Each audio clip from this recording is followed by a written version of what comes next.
Welcome to Novel Love Hearing. We bring you hundreds of novel audiobooks covering every genre and every kind of story you can imagine. Action? We've got it. Adventure? Absolutely. Horror? Of course. Whether it's the legendary Uchiha massacre or outrageous tales like stealing Naruto's and Sasuke's women, you'll find it here. From epic series like One Piece, Bleach, Fairy Tail, and Hunter x Hunter, to countless other adventures, our library has it all. Love novels but don't have time to read? No worries, just plug in your earbuds, sit back, and let the story take over. Good listening, and happy hearing. Hyuga scanned the room, observing carefully the changing expressions among the Jonin assembly with unwavering gaze. If we keep waiting for the village's decision, the expeditionary force in the Land of Rain will likely be utterly destroyed. The assembly of Jonin remained silent. While they might inwardly resist the idea somewhat, they couldn't really come up with any reasonable grounds for refusal. Faced with Hyuga's blunt honesty, none of the Jonin dared to speak out against it. Despite the inner reluctance toward this mission, confronted with reality, they found little valid reason to evade responsibility. After all, Tsukumo Hatake was a hero idolized by countless Hidden Leaf village ninjas, and many among the endangered troops stationed in the Land of Rain were their friends or comrades. Besides, bound by the belief in the will of fire, they couldn't bring themselves to turn away from the duty of lending aid. Time waits for no one. Hyuga sighed deeply once more. A shared somber feeling settled among the Jonin. What do you think, Jonin Orochimaru? Tsushu turned his attention toward the Sannin. The Northern Border Defense Force under his direct command was spread across 15 prefectures in the southern territories of the Land of Lightning, unable to assemble quickly for now. So the most convenient option available would be mobilizing the Hidden Leaf Village ninja force still deployed in the Kinki region of the Land of Lightning. And Orochimaru, Tsunade, and Jiraiya each controlled approximately 2,000 elite ninja directly loyal to the Hokage. Getting assistance from them would be essential when organizing long-range reinforcements. But the problem was that Orochimaru wasn't some aloof Jonin who kept himself isolated from worldly affairs. He was the most favored disciple of the third Hokage, Hiruzen Sarutobi, and had an extremely clear understanding of Hidden Leaf Village's current power dynamics and factional standoffs. That was why Hyuga needed to corner him immediately, giving him no room to dodge the issue. Orochimaru opened his mouth to speak. When you fall, stand up right where you fell. Don't you agree? Tsushu cut in. Orochimaru's words were instantly stifled. For proud Orochimaru, being defeated by Sanzuo Hanzo and handed the Sannin title with such arrogant condescension was a humiliation he'd never forget. Even so, Orochimaru still couldn't bring himself to commit to leading the Hokage's direct ninja force into battle for Tsushu's benefit. Because regardless of the final outcome, it would bring nothing but trouble to the Hokage's faction. What's your opinion, Princess Tsunade? Tsushu didn't press further but turned his gaze toward Tsunade, whose anxiety was clearly visible on her face. Her beloved Dankato was currently in the Rain Country's camp under enemy control. When she heard of the approaching crisis, Tsunade wished more than anything that she could fly straight to her lover's side. Orochimaru froze at those words, but quickly pulled himself together.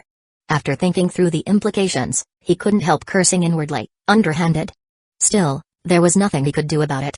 In rank, all three were equal as the Hokage's prized pupils. But when it came to heritage, Tsunade was the granddaughter of the first Hokage, Hashirama Senju. Both her bloodline and popularity far surpassed Orochimaru, who had always maintained a cold exterior. If Tsunade made a decision outright, there would be no room for Orochimaru to refuse. But shouldn't the Hokage, that is, the village's supreme leader, authorize the use of the ninja force? Fortunately, although Tsunade was anxious, she still retained enough clarity to ask this question. Ironically, this very question removed the obstacles for Tsushu to mobilize the ninja force. Tsukumo Hatake has already relayed the report to the village leadership at the same time. Tsushu shrugged and said frankly. To be honest, I don't trust the village's efficiency, so we need to make an accurate judgment right away. Everyone present, including Orochimaru, felt a chill run through them.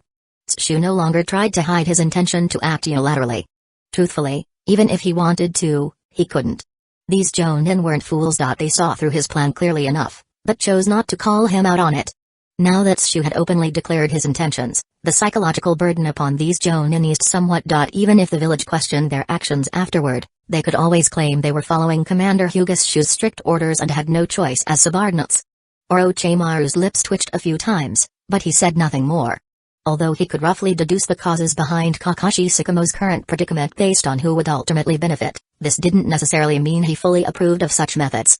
In Orochimaru's eyes, who prided himself on superior intellect, Using such methods to eliminate dissenters was an extremely despicable tactic. My teacher has grown old. Orochimaru heaved a silent sigh, feeling a deep sense of loss, as if the very foundation that had guided his journey had suddenly crumbled beneath his feet. Therefore, he took a neutral stance, neither opposing nor showing full support, and quietly obeyed Hyuga Sashu's command. As for Jiraiya, he was Tsunada's longtime hopeless admirer. Upon noticing her current anxious demeanor, he swallowed his hesitation and resolved to do whatever he could to assist the camp in the Land of Rain.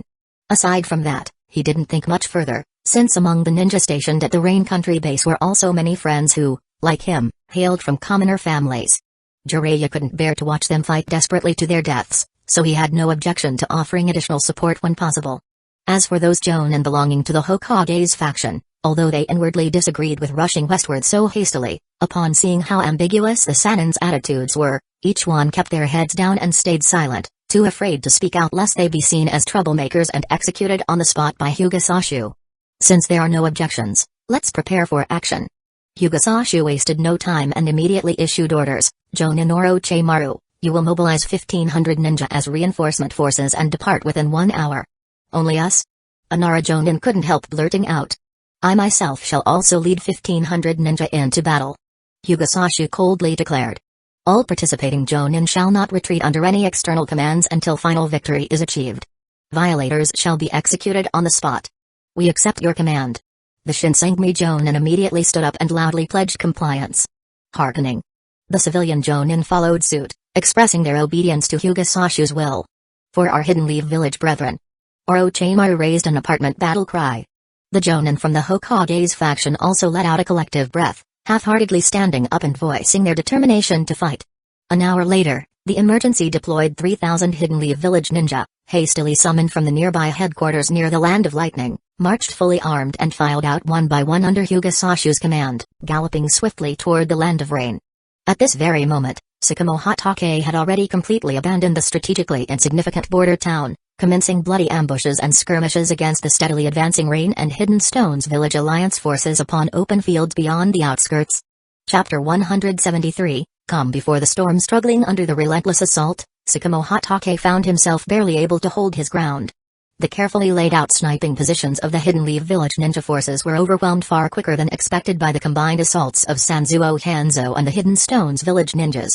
They hadn't even managed to slow the enemy's charge as planned, and the retreating forces ended up messing with the defenses set up in the rear.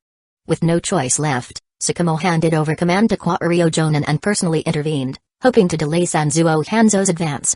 But since Tsukumo lacked an effective way to deal with the highly toxic Sanzuo Hanzo, he could only target the weaker Rain ninjas, forcing Hanzo, who worried about his fellow villagers, to return temporarily for defense.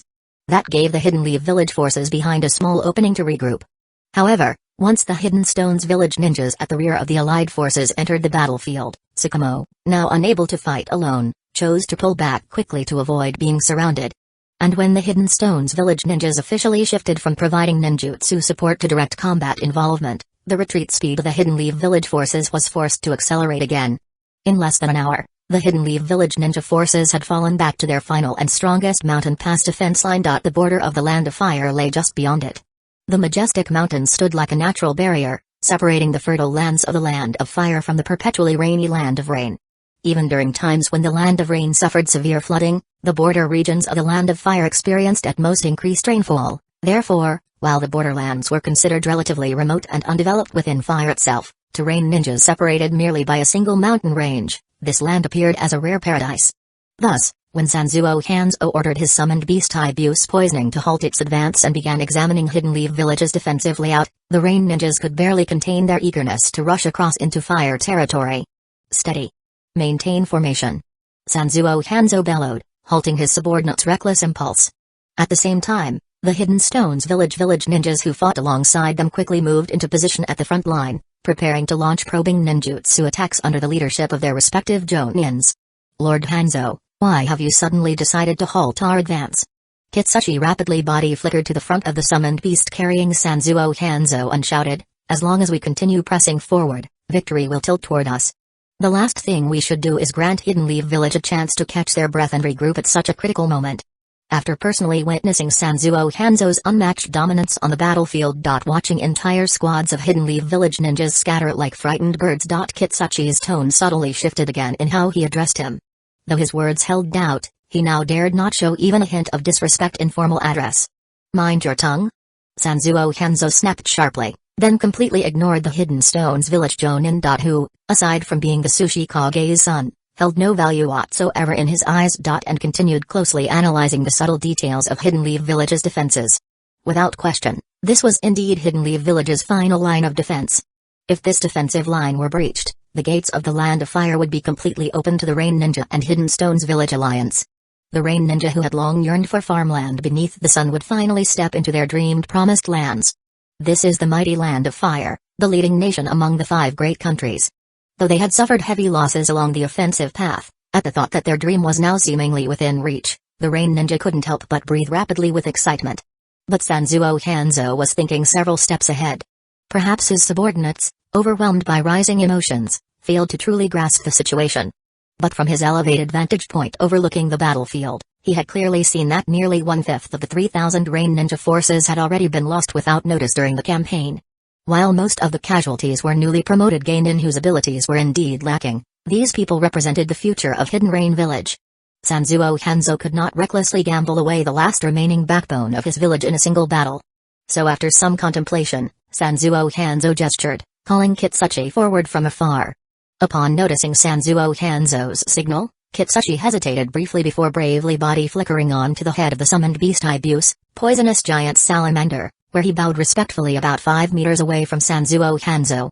Still, even though he had taken Hidden Stones Village's secret antidote pills beforehand, the moment he stepped onto Ibuse's head, the overwhelming stench hit him like a wave. His head spun, his stomach churned, and his face turned pale one moment and green the next. Wear this gas mask. Sanzuo Hanzo glanced disdainfully at the struggling Kitsuchi, casually retrieving a sealing scroll from his ninja tool pouch, unsealing a brand new gas mask, and tossing it toward him. Phew. Only after hurriedly putting on the gas mask did Kitsuchi exhale in relief. Even with slightly labored breathing inside the mask, things had improved dramatically compared to the earlier suffocating sensation. From just this small detail alone, Kitsuchi realized how terrifyingly dominant Sanzuo Hanzo was on the battlefield. Even holding his breath briefly led to such fierce toxic damage. If Hanzo unleashed stronger poison mist by fully commanding his summoned beast, Kitsuchi couldn't even bear imagining how horrific the results might be. Now it's Hidden Stones Village's time to prove its strength and resolve. Slowly raising the sickle in his hand and pointing it toward Hidden Leaf Village's well-prepared defenses, Sanzuo Hanzo declared, in the upcoming battle, Hidden Stones Village must serve as our main offensive force. Why? Kitsuchi instantly snapped into action. That doesn't align with our prior agreement. I want to see Hidden Stones Village's resolve in battle. Sanzuo Hanzo's reasoning sounded flimsy. Certainly so in Kitsuchi's ears. Honorable Lord Hanzo, we are already advancing simultaneously along 2 fronts. Kitsuchi emphasized, at this point, do we still have room to back down? That's exactly why Hidden Stones Village must fight. Hanzo remained firm. With that said, disregarding the hesitant expression forming on Kitsuchi's face, Sanzuo Hanzo leaped straight off the summoned beast's head and strode toward his own ninja force ranks. Wow! Ibuse let out a childlike wail, then shook his massive head, jerking Kitsuchi out of his thoughts. With no choice left, Kitsuchi returned to his own camp and found the 3rd Sushi Kage Onoki hidden among the Hidden Stones Village ninja forces, reporting Sanzuo Hanzo's request. Fool! Furious with rage, Onoki scolded his son bitterly. Kitsuchi kept his head bowed and remained silent. Sushi Kage-sama, under these circumstances, it really makes no difference whether we attack or not. A jonin from Hidden Stones Village persuaded, the arrow is already on the string. If Hanzo wants to play dirty, we can simply wait until after the battle to reclaim our advantage. Easier said than done, Onoki muttered. But after a moment's thought, he waved his hand and gave the order, in 5 minutes, let the explosion corps begin the assault. We shall obey. The jonin commanders responded in unison before scattering off to their respective directly commanded units, preparing for the offensive.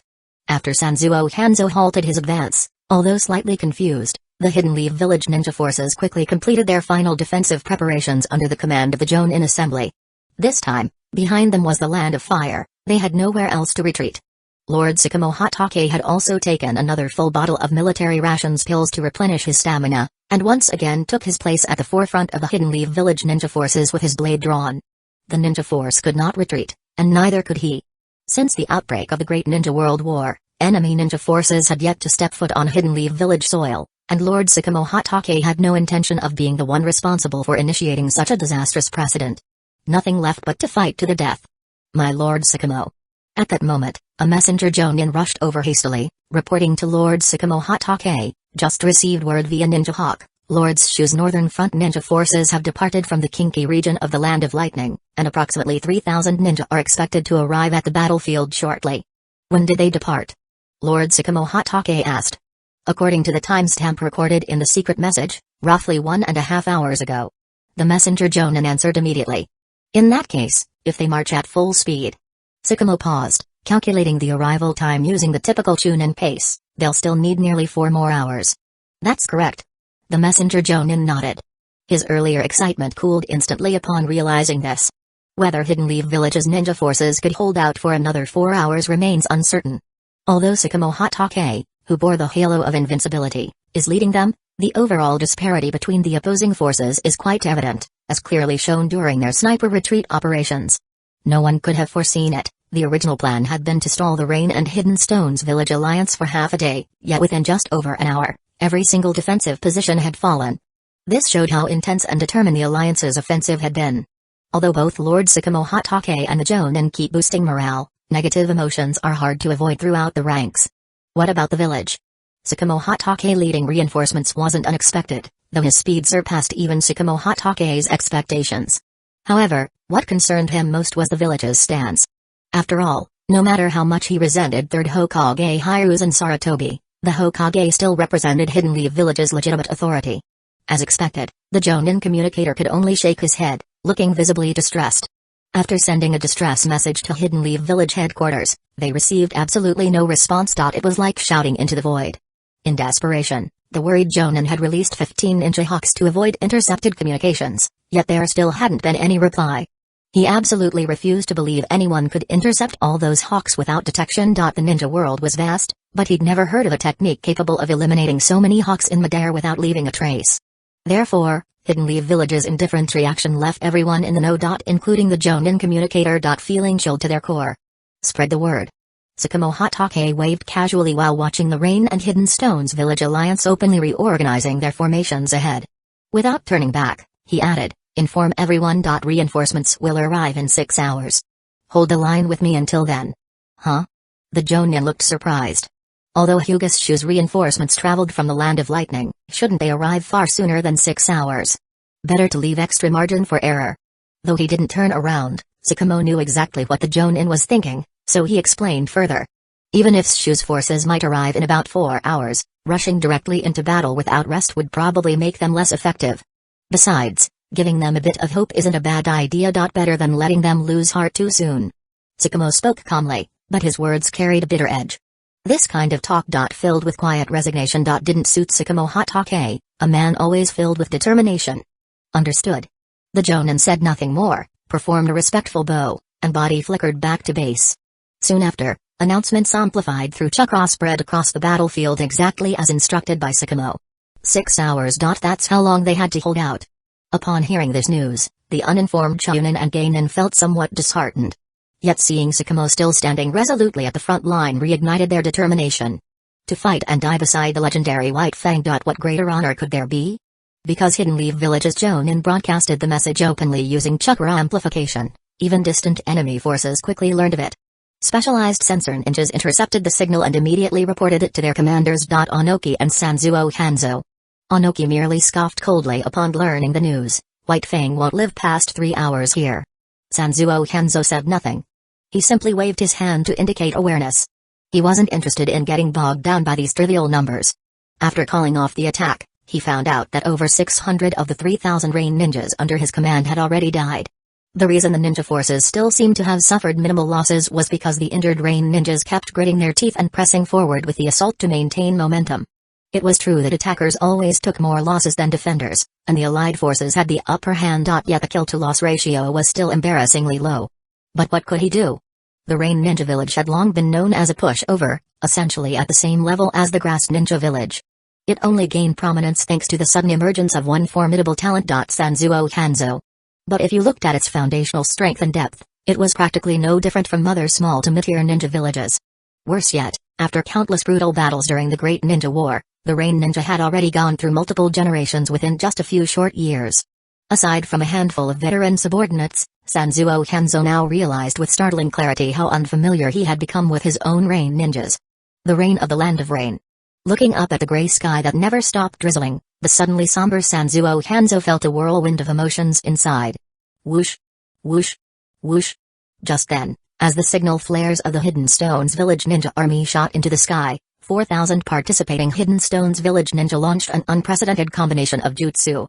Combined ninjutsu techniques, Earth-style. Bullet rock technique, combined ninjutsu techniques, Earth-style. Earthen wall. As countless chakra-forged rock projectiles darkened the sky and bombarded the Hidden Leaf Village Ninja Force's positions, endless towering earthen walls erupted from the ground, spreading toward Hidden Leaf Village's front lines.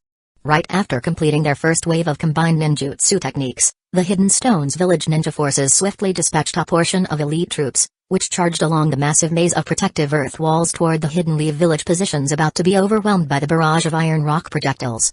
This was Hidden Stones Village's specialty. An overwhelming tactic involving launching all-encompassing saturation strikes while simultaneously constructing nearly insurmountable labyrinthine barriers to protect their elite forces' focused breakthrough. And now, Onoki. Who had previously been holding back. Activated his super lightweight rock technique and soared into the air, preparing to launch a thunderous strike against none other than Tsukumo Hatake standing proudly at the very forefront of Hidden Leaf Village's position. Chapter 174. Crossing mountains as if flying. The atmosphere within the reinforcement ninja force moving at a steady pace was unusually tense. Hyuga's Shu made no effort to ease the tension among the ninja. Instead, he marched forward with a stern expression, leading the formation at the front. However, he wasn't pushing himself to move at maximum speed either. He kept his pace in line with the majority of Chunin-level ninja in the force. By regulating his own marching speed, he gradually controlled the overall speed of the army, ensuring they'd be ready for immediate combat upon reaching the battlefield. All along the march, Tsunoda's facial expressions underwent the most noticeable changes. From initial impatience to open anxiety now, her inner turmoil had practically been written all over her face. This didn't go unnoticed by Jiraiya, who had always been deeply infatuated with her, watching helplessly with rising worry. Crack. As she stepped onto a branch for leverage, an increasingly agitated Tsunoda unintentionally exerted too much chakra and snapped the branch underfoot. She stumbled mid-leap, almost losing her balance entirely. This time, Jiraiya could hold back no longer. Ignoring the difference in rank and position, he picked up speed, leapt ahead, and landed right behind Hyuga's Shu. Commander's Shu. Jiraiya hesitated briefly before greeting reluctantly. Speak your mind. Although Shu's tone remained calm, Jiraiya still sensed an undercurrent of impatience. Could we possibly advance at full speed? Jiraiya asked softly. The current marching pace feels far too. What are you trying to do? Shu cut him off directly. An army is a collective force. This isn't a personal playground where just one or two ninjas can take charge of everything. I must consider the majority. The Chunin and Geinin who make up 9 out of 10 soldiers in this force. They're the main fighting force on the front lines when battle begins. Even if we pushed forward at full speed as you suggested, how much real combat effectiveness would our troops have by then? Or do you believe you alone can handle every single fight? Shu's harsh words struck like lightning, leaving Jiraiya hanging his head in silence. The Jonin standing nearby who heard their commander's reprimand also nodded in agreement. Though they were anxious themselves, wishing desperately to reach the camp forces in the Land of Rain. Forces that might already be in danger. The seasoned veterans, hardened by long-range guerrilla operations, understood some things simply couldn't be rushed. Besides, they were about to face Hidden Stones Village. One of the 5 great hidden villages. As equals in direct confrontation. In such a situation, it was impossible to adopt strategies where elite Jonin squads charged together in formation. Otherwise, they'd easily become targets for devastating bombardments using combined ninjutsu techniques by Hidden Stones Village, renowned for its mastery in large-scale coordinated ninjutsu operations. Thus, even though Jonin possessed formidable strength individually, they couldn't replace the sheer numbers of Chunin, who were the core combat strength and formed the main fighting force on the front lines. Come back already. Stop embarrassing yourself. Orochimaru, his face flushed with embarrassment, immediately barked a sharp rebuke. Seeing that Jiraiya still wore an expression filled with resentment, he swiftly performed the body flicker technique, dragging Jiraiya forcefully back to his original place. I believe you both used to be commanders of Rain Country's military camp, so you should understand this simple principle. Hyuga continued berating, looking back now, I guess I was just being too considerate. Commander Shu, please don't take offense. Even Tsunade, who had been forced to step forward and intervene, felt somewhat embarrassed and quickly said, Jiraiya simply acted out of urgency. He didn't mean any harm. Humphrey. Hyuga snorted coldly. Instead of pressing the issue further, he slightly quickened his pace. Move faster. No falling behind. The Jonin who were urging their own direct subordinate Chunin forward now issued commands, instructing them to keep up with Hyuga's pace. Although at this point the marching speed had already approached the limits of these Chunin, under the prompting and pressure from the team leading Jonin, they still gritted their teeth and tried their best to accelerate. As a result, the consumption of military rations pills increased sharply. Hyuga observed this scene with satisfaction. It was exactly what he wanted to see. They had already marched continuously for 2 hours, covering more than half the route. What remained was to continue applying pressure to create an appropriate tense atmosphere, enabling these ninja forces accustomed to leisure and hastily mobilized to quickly adapt to battlefield tension, striving to rapidly engage in combat shortly after arrival. As for the consumption of supplies like military rations pills, it was trivial compared to the demands of actual warfare. After all, win the battle and you get everything, lose, and nothing matters anyway. Tsukumo Hatake, stationed at the forefront of the final defensive line, was enduring immense pressure. Hidden Stone's village ninja forces offensive remained consistent with its usual threefold tactics: Earth-style bombardment, massive labyrinth pressure, and elite Jonin breaking through the front lines. Repeating endlessly in cycles. Yet despite how predictable these moves appeared, they were precisely what had upheld Hidden Stone's village as one of the 5 great ninja villages, making them invincible during the Great Ninja World War. The reason was simple: Hidden Stone's village had always been known for its large numbers and highly limited range of ninjutsu types. Therefore, to maximize strengths while minimizing weaknesses, they gradually developed this group fighting style. It's often said that a solo Hidden Stone's village ninja, if facing just one ordinary Hidden Stone's village ninja, would rank lowest among the 5 great ninja villages in combat effectiveness. But once 3 or more grouped together, their power level rose to mid-tier among the villages. The more members involved, the greater advantage Hidden Stone's village ninjas who excelled in teamwork possessed. Of course, Hidden Stone's village had experienced defeat before multiple times against Hidden Lee village ninja forces and even Hidden Cloud's village but those were only minor skirmishes. Now, for the first time, their legion-level combat strength fully manifested before Tsukumo Hatake, leaving every Hidden Lee village ninja awestruck. Unfortunately, the cost of this realization was incredibly high.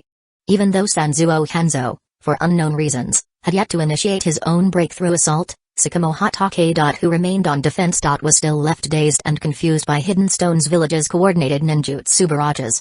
If he hadn't transferred command authority in advance to Kaorio Jonin, chances were he would have already lost the ability to direct operations or adjust deployments by now.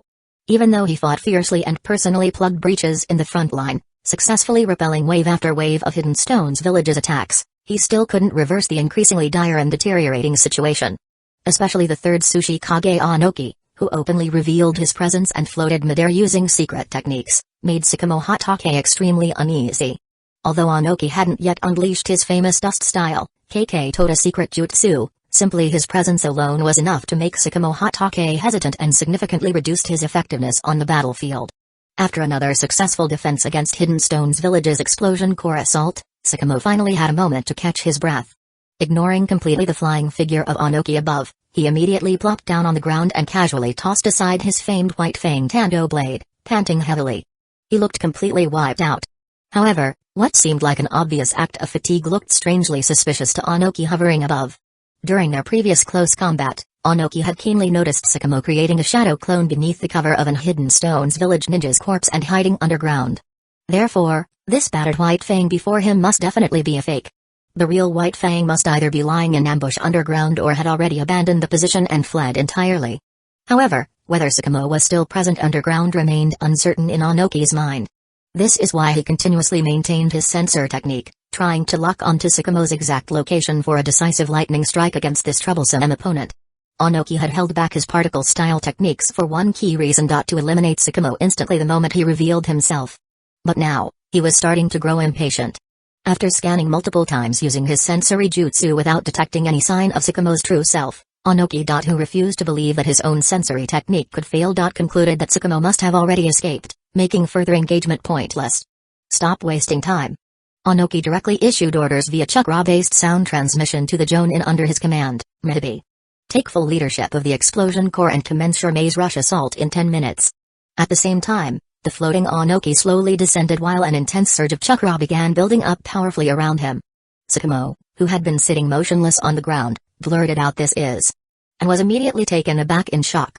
Even though he'd never seen it in action, he knew exactly what those signs meant. Based purely on the chakra fluctuations emanating from third Sushi Kage Onoki at this moment, Tsukumo instantly deduced an extremely terrifying possibility. Its particle style. Both Hidden Leaf Village ninjas and Hidden Stones Village ninja force members, even Rain ninjas alike, simultaneously voiced out this conclusion in unison. However, the Hidden Stones Village ninjas and some Rain ninjas with cloudy brains began wildly waving their weapons in excitement, clearly thrilled. Meanwhile, Hidden Leaf Village ninjas turned pale with despair.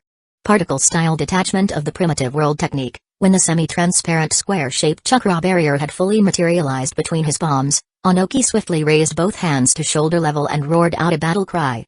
With a powerful forward thrust of both palms, he released the technique. A sharp cracking sound like breaking glass echoed through the air. Simultaneously, a brilliant white beam erupted from Onoki's outstretched hands, striking straight toward the targeted Tsukumo Hatake. Then there was nothing unusual. No explosion sounds, no smoke columns rising skyward, and certainly no chain reactions from widespread destruction.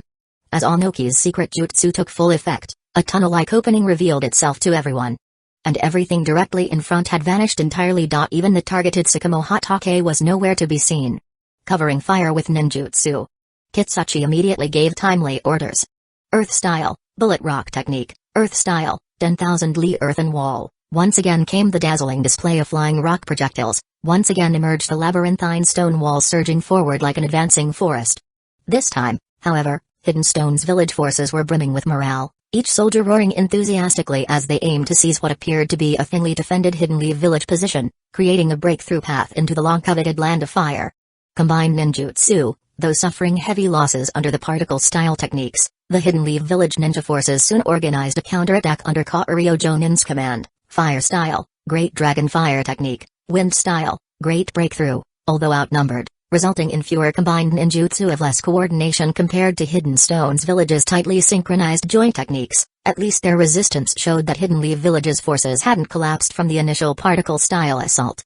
However, when Hidden Stone's Village's elite explosion corps, led by Mibi, rejoined the front line against Hidden Leaf Village's defensive positions after Tsukumo Hatake's disappearance, Hidden Leaf Village's deployed ninja were quickly routed and fled under continuous, devastating explosive attacks. Within less than 10 minutes, Hidden Stone's Village's explosion corps seized control of the outer perimeter of Hidden Leaf Village's battlefield position. Following this, Kitsuchi began directing the main body of ninja forces forward while continuously organizing combined ninjutsu barrages to support the explosion corps' next assault phase. He did not overlook Sanzuo Hanzo and his Rain Ninja army either. After Hidden Stone's Village commenced their general advance, Kitsuchi assigned subordinates to locate the expressionless Sanzuo Hanzo, requesting his participation in the offensive operations. This time, Sanzuo Hanzo didn't voice any objections. Soon afterward, under Sanzuo Hanzo's proxy leadership following his resummoning of the summoned beast Ibuse poisoning, the Rain Ninja launched an assault from the flank. Meanwhile, Hidden Leaf Village's defensive positions faced overwhelming pressure from an alliance force many times their size, resembling a conceited dead destined to be crushed into powder under relentless strikes. To everyone's surprise, Hidden Leaf Village's ninja fought back fiercely. Although just a barrage of disorganized windfire combined ninjutsu, and though they constantly maintained a retreating stance, they never stopped counterattacking from beginning to end, desperately trying to inflict even the slightest damage on the advancing Hidden Stone's village forces while stalling for time. "This is truly strange," muttered Onoki as he lifted into the air once more, narrowing his eyes toward Hidden Leaf Village's ninja formation. These Hidden Leaf Village ninja fought as if survival was never their concern. Under the command of their respective team leaders. Elite Jonin. They fought until the very last moment against Hidden Stone's Village's explosion corps. Not one of them flinched, even as Hidden Stone's Village's KK Genkai masters reduced them to nothing with their explosion-style techniques. "They've somehow held us up for a full 3 hours." Floating midair, Onoki rustled through his pocket and pulled out his pocket watch. The moment he opened it, he saw that time had slipped by unnoticed. 3 full hours already gone since the first strike. According to Hidden Leaf Village's earlier claim about reinforcements arriving every 6 hours, another fresh battalion would probably arrive to join the battle in another 3 hours. Although Onoki wasn't worried about his personal safety, nor did he believe there was any chance of defeat, he still didn't intend to risk entering any potentially dangerous situation. Therefore, He immediately descended from the sky and swiftly took over temporary command from Kitsuchi. Increase the offensive speed. I don't care about casualty numbers. I want positions taken. At once. Kitsuchi instantly body flickered away, leading an Hidden Stones village squad straight into the close combat zone ahead of schedule. Meanwhile, Sanzuo Hanzo picked up the pace, bringing forth an endless stream of summoned beasts. Although Rain's ninja formation appeared relatively scattered, under the cover of Sanzuo's toxic mist, they displayed unstoppable momentum. A force no one could stand against. Chapter 175, Cold Light Reflects on Armor. Fire Style, Dragon Fire Technique. Wind Style, Great Breakthrough. Faced with the full-scale assault from the Rain and Hidden Stones Village Alliance, Hidden Leaf Village's ninja forces appeared quite powerless in their counterattack. Even the fire-style ninjutsu typically used for main attacks had been reduced to the fire-style Dragon Fire technique due to excessive chakra consumption by the ninja casting them. At least, that's how it seemed to the attacking Alliance forces. For the Alliance forces who held absolute numerical superiority and had already worn down Hidden Leaf Village's ninja forces for 3 hours through successive wave attacks, a war of attrition, the combination techniques employed by Hidden Leaf Village ninja seemed especially ineffective against a well-prepared Hidden Stones Village ninja. They didn't even need to specifically deploy ninjutsu for interception. Weak wind and fire combo attacks couldn't fully break through the maze of earthen walls constructed by the Hidden Stones Village ninja, let alone cause real damage. Even the weakest trained Geinin couldn't help but cheer and charge forward eagerly, ready to prove themselves in the coming fight. Lord Sakamo, we. In Hidden Leaf Village's battlefield command post, Jonin Kaorio looked pale as he glanced at Sakamo Hatake's shadow clone beside him. He hesitated, clearly on the verge of saying something. After Third Sushi Kage Anoki unleashed his particle-style secret jutsu to clear the path, Sakamo Hatake vanished without a trace, though he had been leading the front line moments ago. If not for the fact that Hidden Leaf Village's ninja were too busy facing the enemy's all-out charge, they likely would have fallen into complete disarray by now. Even Jonin Kaorio himself probably would have assumed that Sakamo Hatake had met an unfortunate fate, had he not noticed that Sakamo's shadow clone still appeared composed and unperturbed. Reserve units, prepare to move in. Seemingly failing to catch the underlying implication in Jonin Kaorio's tone, Sakamo's shadow clone mechanically reported according to the preset instructions, everything will get better in just another hour. Even though he faced only a clone of Sakamo, Kaorio opened and closed his mouth several times, unable to bring himself to say the word retreat. Understood. Finally, clenching his teeth, Jonin Kaorio chose to trust Sakamo Hatake's decision. Right or wrong. It didn't matter anymore. At that moment, the Rain Hidden Stones Village Alliance forces had already approached Hidden Leaf Village's battlefield under the cover of surging, powerful ninjutsu fire, instantly shattering the first defensive line whose morale had completely collapsed. Particularly devastating was the leader of the Rain Assault, Sanzuo Hanzo, whose advance left corpses strewn across every battlefield area. Even Hidden Leaf Village Jonin could barely survive a minute within the poisonous mist environment he generated, let alone engage him in actual combat. Therefore, the Rain Ninja became the sharpest blade piercing deepest into the formation, nearly driving straight through Hidden Leaf Village's position in one single push. Four-corner ceiling barrier, just as Sanzuo Hanzo, advancing too quickly, had penetrated deeply into Hidden Leaf Village territory and somewhat lost coordination with his main rain force. 4 figures completely covered in gas masks erupted from underground. Despite the residual effects of poison, they swiftly began performing seals. A rectangular barrier suddenly surged upward, its translucent purple flames enclosing Sanzuo Hanzo along with his summoned beast. This was also the only possible method remaining for Hidden Leaf Village Ninja to stand a chance against Sanzuo Hanzo. The sealing techniques originating from the Uzumaki clan are incredibly versatile jutsu, and they're also the only techniques capable of enabling a weaker opponent to defeat a stronger one. Combined with the 4-corner ceiling barrier's flames, which can effectively block poison to some extent, Sanzuo Hanzo was unable to pose any threat to the Hidden Leaf Village ninja forces before he forcibly broke through the barrier. Suddenly, a shadow quietly emerged from underground and swiftly swung its blade among the Rain ninjas, who were thrown into chaos due to the unexpected incident.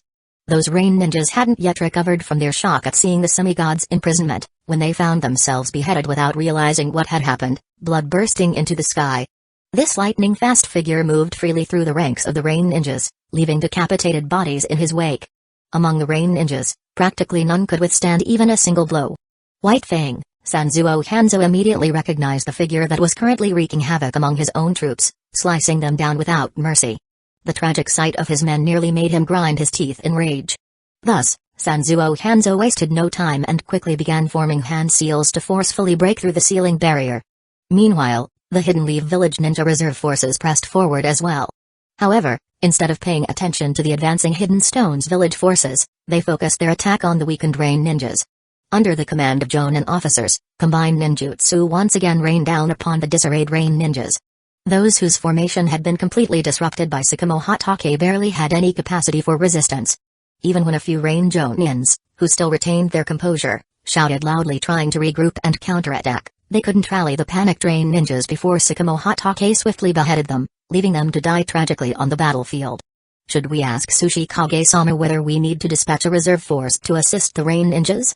Kitsuchi, the temporary field commander once again, noticed this minor incident on the battlefield and immediately gave instructions to the communication ninja beside him.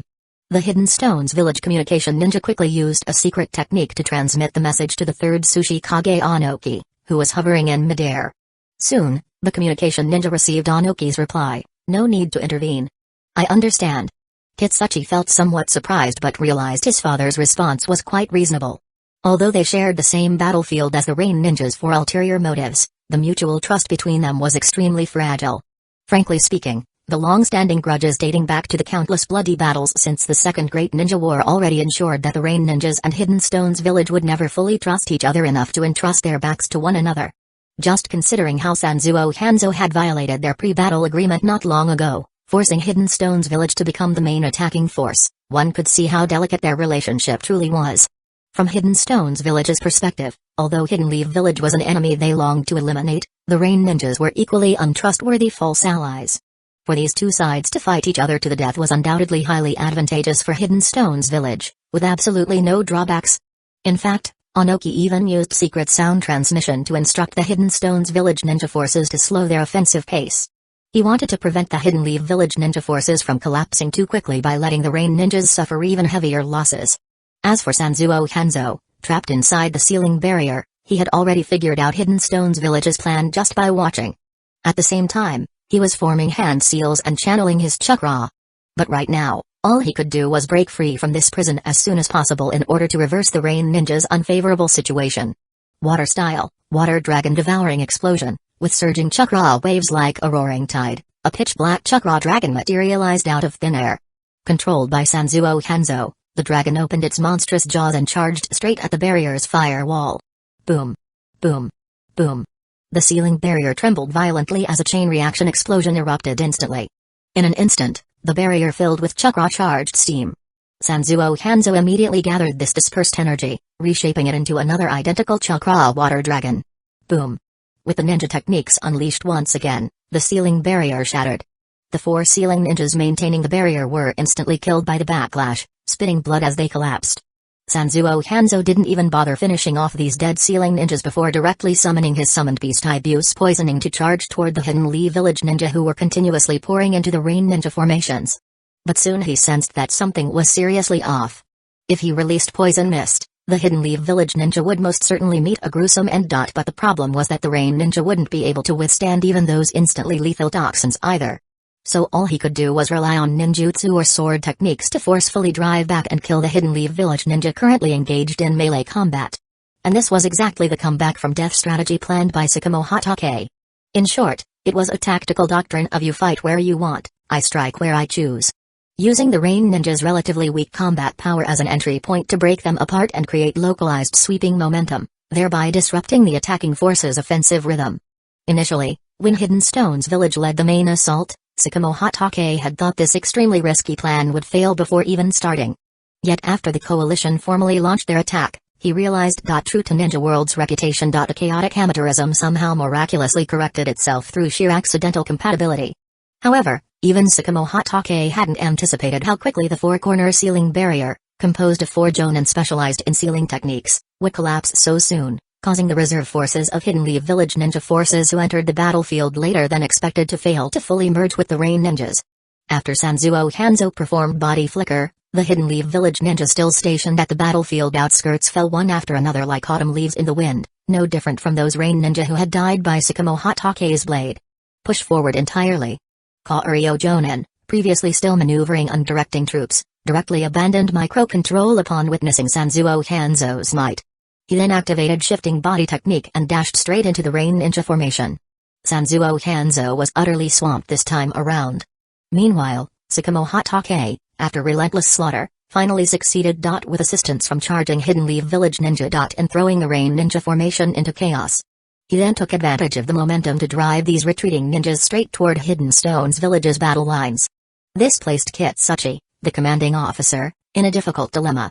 If he took action to stop them, he would inevitably injure the fleeing Rain Ninjas.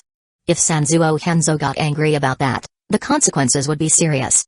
Yet if he allowed the Rain Ninja refugees to join their ranks, it would definitely disrupt his own battle formations and give Hidden Leaf Village ninjas an opportunity to exploit. That would be a costly mistake. Deploy the reserve unit immediately.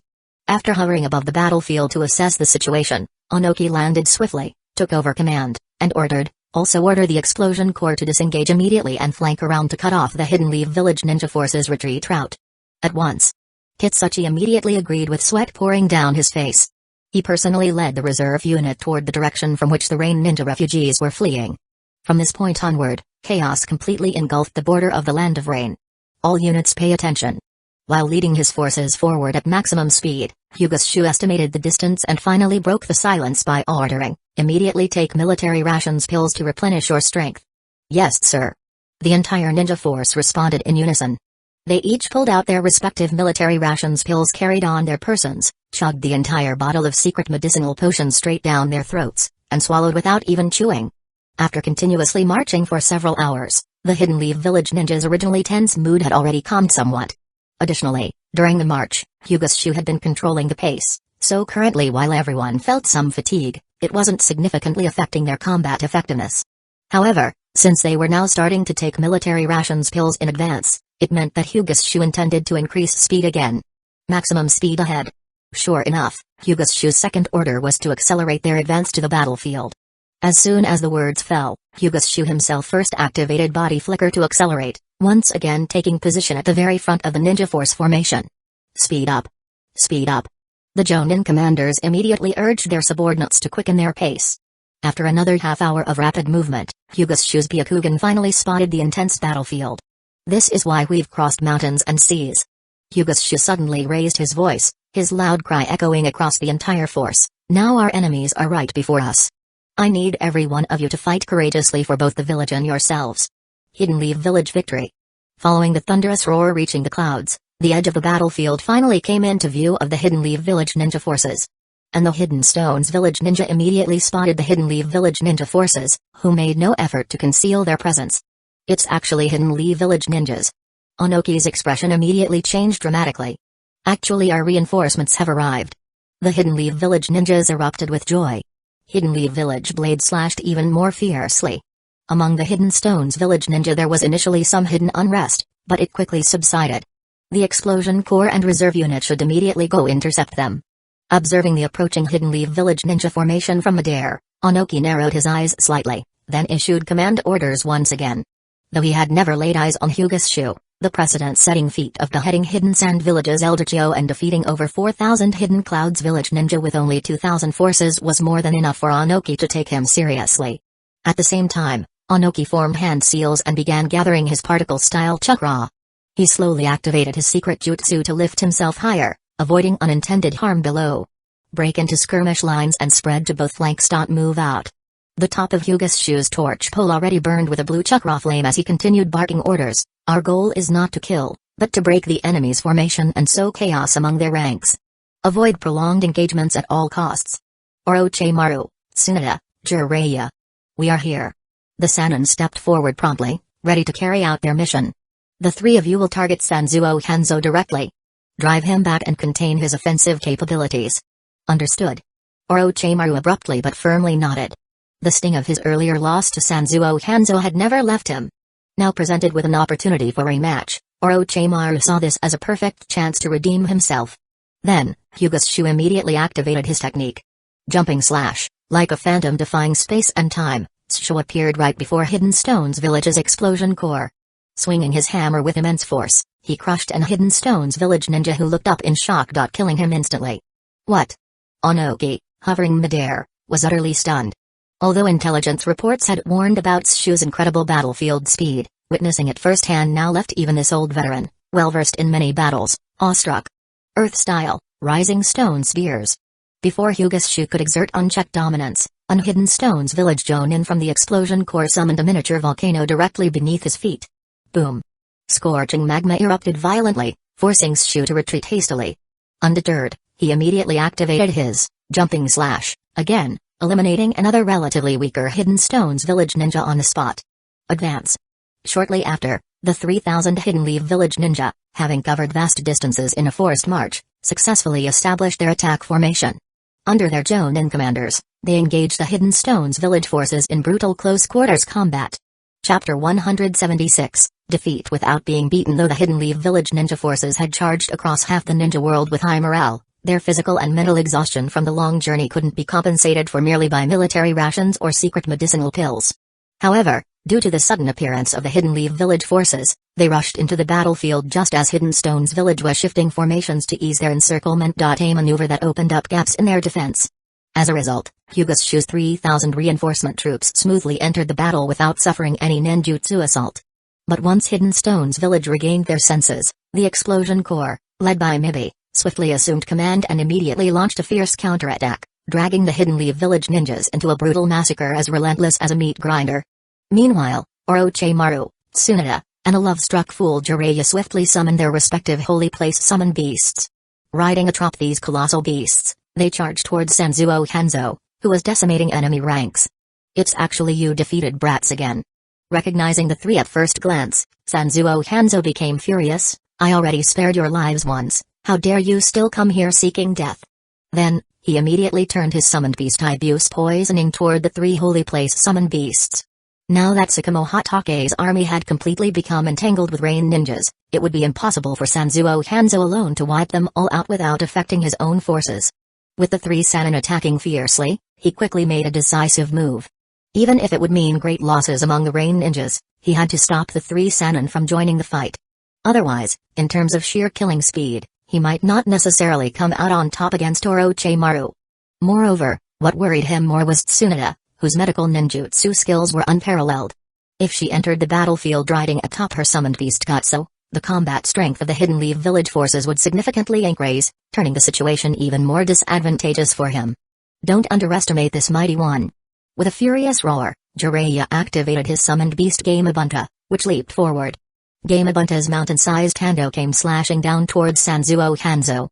Orochimaru also didn't hold back. While urging his summoned beast Manda forward for an attack, he simultaneously summoned a large number of giant serpents and hurled them straight toward the battlefield where Rain and Hidden Stones village ninjas were about to converge.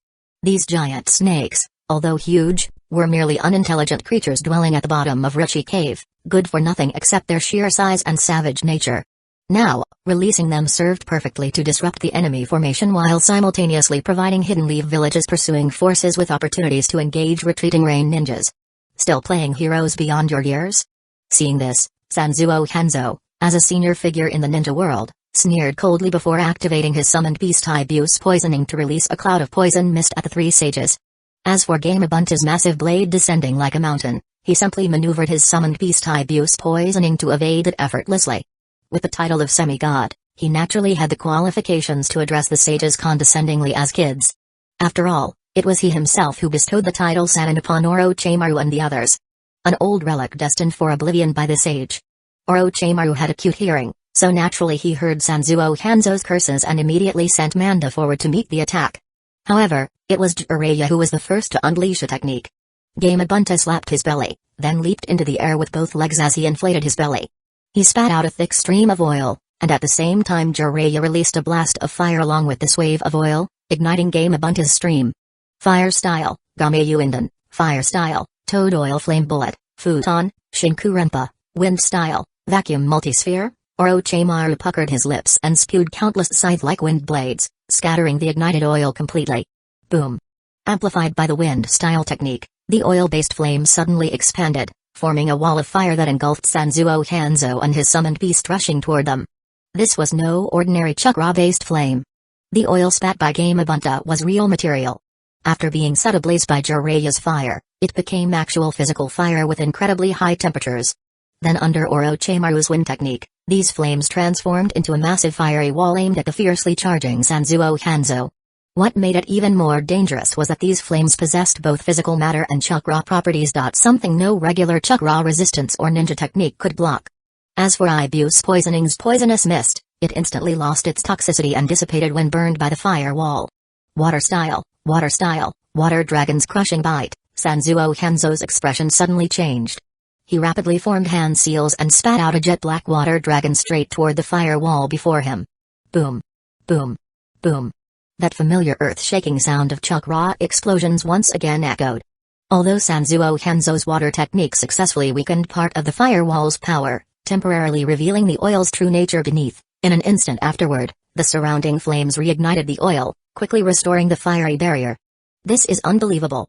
At this moment, unable to comprehend the mysteries behind Orochimaru and Jiraiya's techniques, Sanzuo Hanzo could only directly pull out a scroll from behind, placing it between his teeth as he formed a hand seal of the tiger with both hands and activated a secret technique.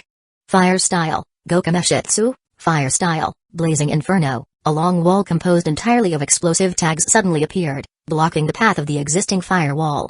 Immediately after, Sanzuo Hanzo activated the technique, detonating this seemingly endless wall of explosive tags and directing the resulting shockwave right onto the oil-fueled firewall.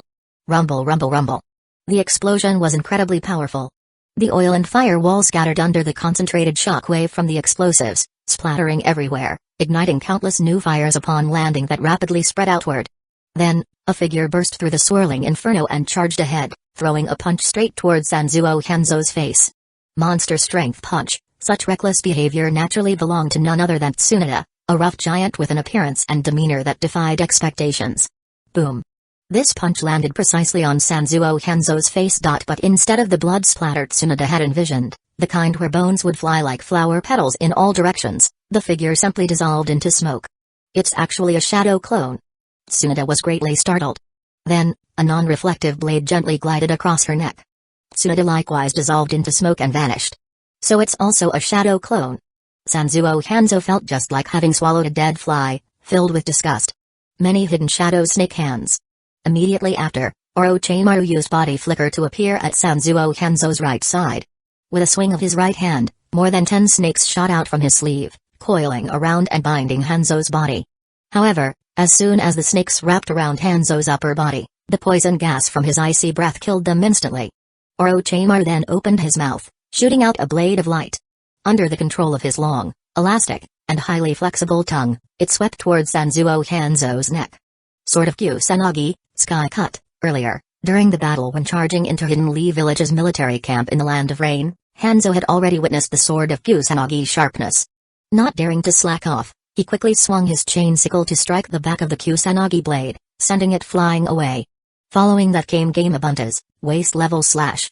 However, this time the target was Ibuse Poisoning, whose massive size made him relatively slow and inconvenient in movement. But it didn't stop there. Gotso, Tsunade's summoned slug, rushed forward next, spitting out a large area of highly corrosive mucus directly onto Sanzuo Hanzo and his Taurus. This series of consecutive techniques threw Sanzuo Hanzo into complete disarray. Although not enough to lead to immediate defeat, he indeed found himself somewhat overwhelmed. An obvious contrast compared to easily defeating the 3 opponents previously. You're too bold, man. If you keep judging people with outdated views, then you deserve to be called blind. Jiraiya immediately charged forward, forcing Sanzuo Hanzo even further into disarray. In no time, the 4 combatants became locked in chaotic melee. With Sanzuo Hanzo unable to simultaneously handle affairs at his main forces anymore, the Hidden Leaf Village ninja forces under Sakamo Hatake's command successfully routed them, driving the retreating Rain ninjas straight into Hidden Stone's village's lines. However, before he could fully demonstrate his strength, a pillar of light descending from the sky forced him backward. Boom. Under its caster's control, the heavenly light pillar swung left and right, instantly carving out a deep chasm that separated the Hidden Leaf Village ninja from Hidden Stone's village entirely. It was precisely the particle-style secret jutsu technique employed by 3rd Sushi Kage Anoki. Although many Rain ninjas were accidentally harmed during the jutsu's execution, the effect was undeniably significant. Faced with such earth-shaking power, neither Sakamo Hatake nor his subordinate ninja dared to act recklessly again. They gradually dispersed and retreated under the command of their respective Jonin leaders. The Hidden Stones village forces didn't take advantage of the moment to strike back either. Instead, after rescuing part of the Rain ninja remnants, they slowly withdrew as well, increasing the distance between themselves and Hidden Leaf Village's forces. Judging from appearances, it seemed as if Hidden Stone's village had no intention of continuing the fight. Sakamo Hatake's brows immediately furrowed tightly. On the battlefield, the most brutal fighting raged in the unit led by Hyuga's Shu. The assault of 3,000 Hidden Leaf Village ninjas sent Hidden Stone's village's explosion corps and its affiliated forces retreating repeatedly. Among them, Hyuga's Shu moved like a phantom, appearing and vanishing unpredictably, leaving severed limbs and bloodied bodies scattered in his wake. As the front line of Hidden Stone's village seemed on the verge of collapse, Kitsuchi immediately dispatched his last reserve unit for reinforcement. However, this only slightly alleviated the shaky front line and couldn't reverse the overall unfavorable situation. After all, the total number of Hidden Stone's village's ninja forces involved in the battle was merely around 4,000. Although the third Tsuchikage Onoki himself was present at the battlefield, during chaotic melee combat, his devastating secret jutsu weren't actually very applicable and instead made him somewhat hesitant. Therefore, after repelling Sakamo Hatake's forces, Onoki slowly descended from midair and landed on the other side of a massive trench created by particle-style techniques, facing off against Sakamo Hatake from afar. Meanwhile, under Kitsuchi's command, the rest of Hidden Stone's village's ninja forces launched a counterattack against Hyuga's Shu's relief troops with full strength. The situation changed too quickly. Although Onoki maintained an emotionless expression, he inwardly sighed with regret. The premature arrival of Hyuga's Shu's forces had disrupted all his plans. Furthermore, the 3,000 rain ninjas were utterly crushed under flanking strikes from Hidden Leaf Village shinobi, nearly dragging down Hidden Stone's village's right-wing position. Even Sanzuo Hanzo was engaged by 3 elite apprentices of the Hokage. Judging from the chaotic melee, it would be quite some time before either side gained the upper hand. All these changes came too swiftly, leaving Onoki, who had originally believed victory assured, feeling somewhat lost and disoriented. Thus, at this moment, the best he could do was use his power to intimidate Sakamo Hatake and his directly commanded units while letting Kitsuchi deal with Hyuga's Shu's forces. However, even though he managed to deter Sakamo Hatake's unit, which had been reduced to barely over 500 after fierce battles, the direct confrontation on Hidden Stone's village's front line once again showed signs of deterioration.